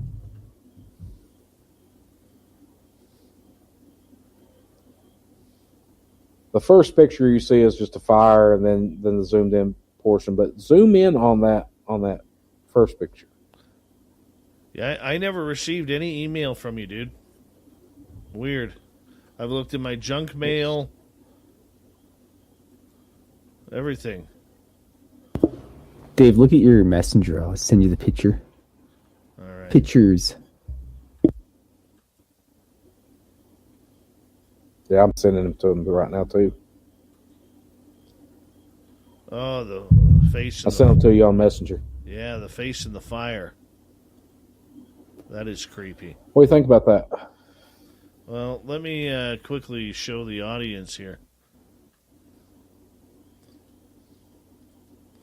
This was 6 days ago, folks.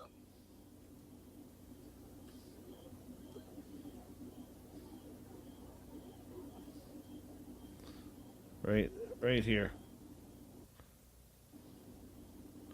And then here's the close-up. Oh, no. There's the close-up. That is just creepy. So if you go to the original picture, the one that zoomed out, if you look to the face and you zoom in at the 4 o'clock position on the face over on the right hand side, so it would be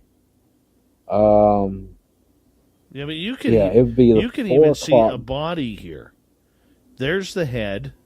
Yeah. Here's the shoulder, the break in the torso, and almost like a waistline here with a leg going this way. Like that. Is that not creepy? That is creepy, dude. Creepy. I can't explain that. I wish I could. Right. We got but I sent it to a buddy. About 10 seconds left, so yeah, let's get into this. Let's talk. Let's get into let's get into this. Okay, hold on here, guys.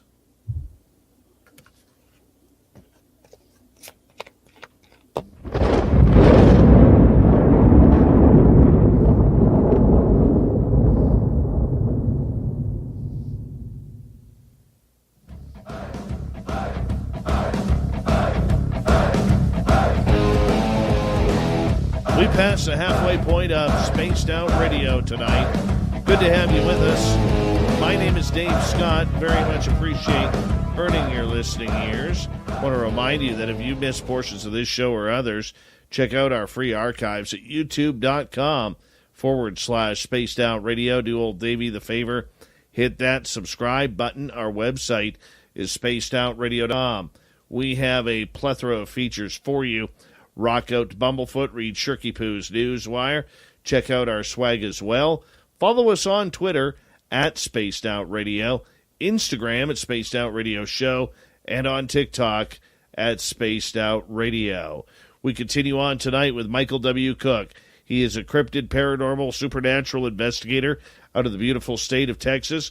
And recently, you took an interesting photograph, Michael, regarding a bonfire.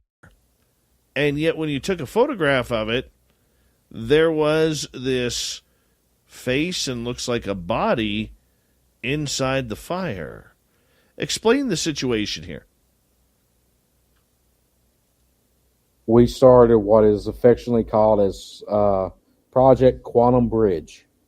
And we are investigating the presence of triangles, much like the Bermuda Triangle, in the Appalachian Mountains. So a team from Virginia came down here in eastern Kentucky, and we done a scouting trip, and it was purely scouting. It was nothing too serious, but it was still serious research to guide us to our next step to the expedition in November. So a buddy of mine, we got chilly, so we built a bonfire.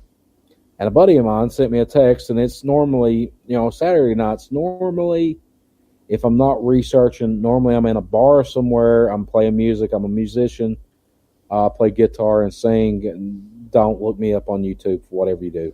It's awful. But I sing and I write songs and stuff.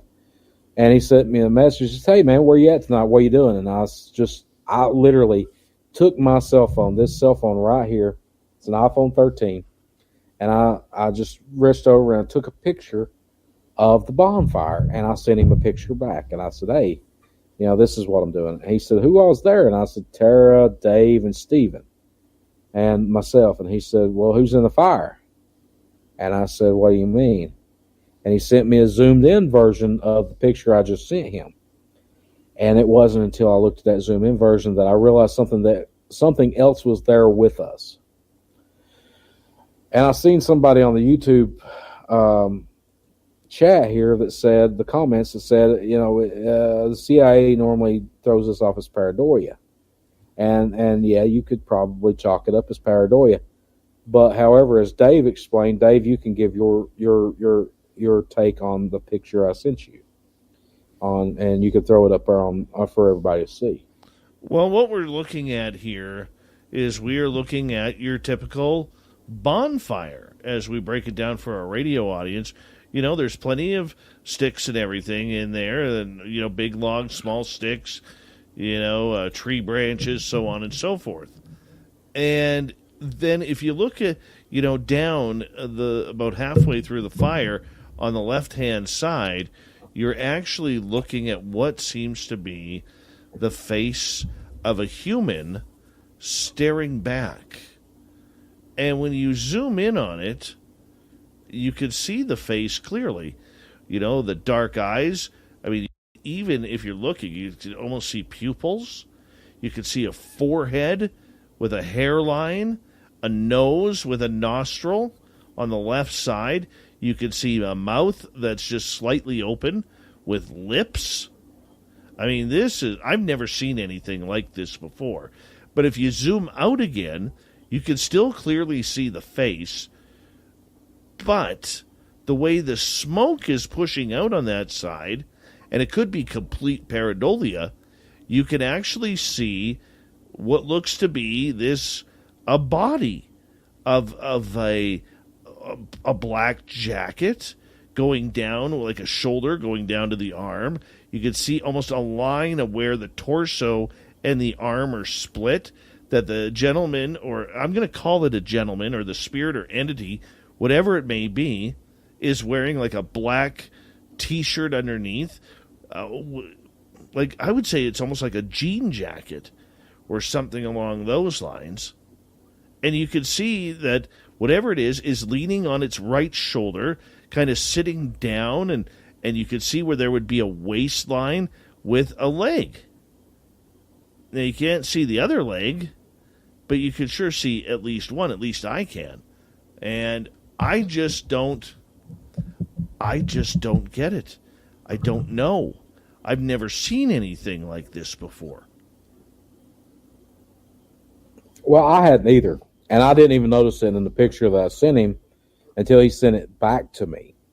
And I said, that's strange, So you said a jean jacket. So that's strange you should say that, because the folks that's listening to the radio right now, we had this conversation about 5 minutes ago during the break, but I never did say nothing about that. I just asked Dave to give me his honest opinion on what he was looking at. So that is about 1,000 yards from a spot called Rebel Rock.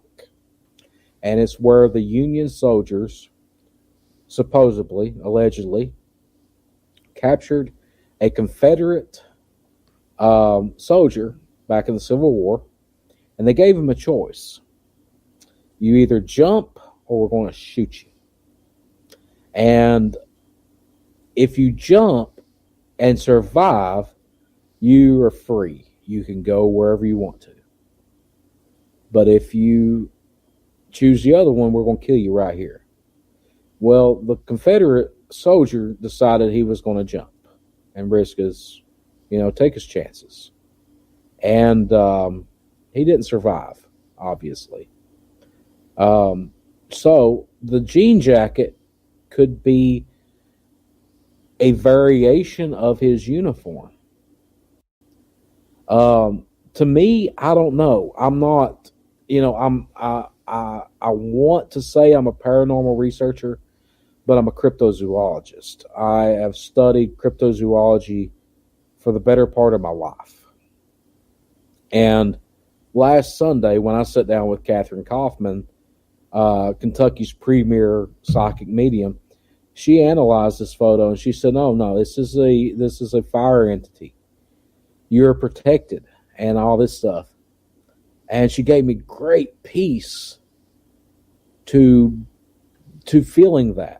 But the fact remains, pareidoia is finding a face, is your brain's reaction to looking at a picture and finding a familiarity is what it's called. That, you don't have to look for that face. You don't have to imagine that face. That face is right there. You can see the bridge of the nose. You can see the sockets of the eyes. You can see the cheekbones. You can see what I believe, and you can put the zoomed in version back up there, Dave, if you want to.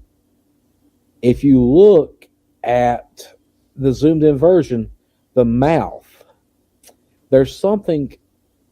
Okay, so let me go back. I have a medical background. I nursing and all this stuff, so I won't go into great detail. But in the mouth, you can see something that looks kind of like a cleft palate, which was very common back in the 1800s.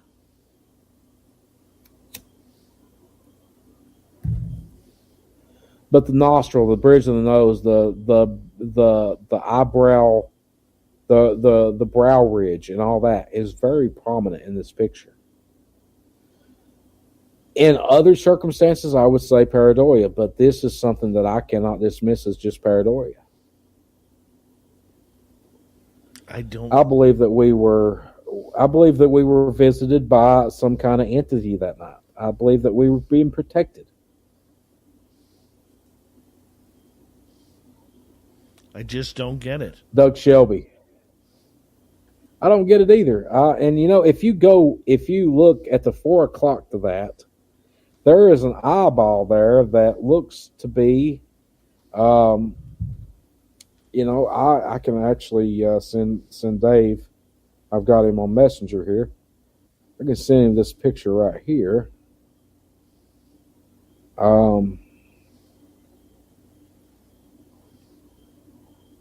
And you can see what looks to be like a eyeball in the fire. It is,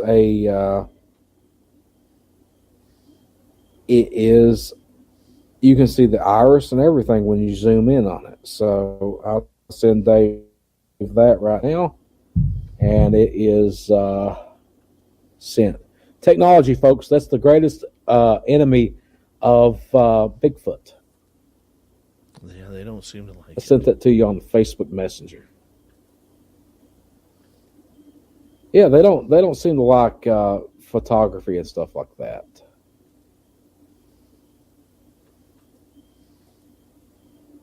All right, this is the one that's circled right here.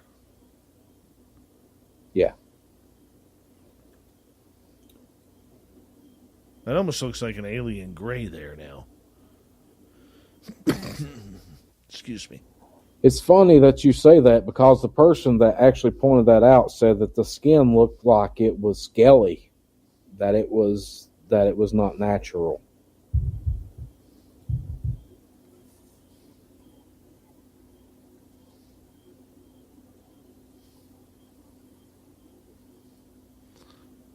Extremely creepy.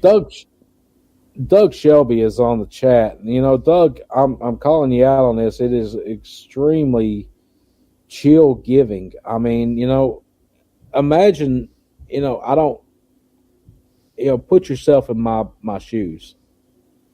You take this picture, send it to your buddy, and all of a sudden, boom, this is coming out of it. I never saw that with my own two eyes. I never saw that at the time I took the picture. In fact, I was looking away when I took the picture. I was really looking away. I was,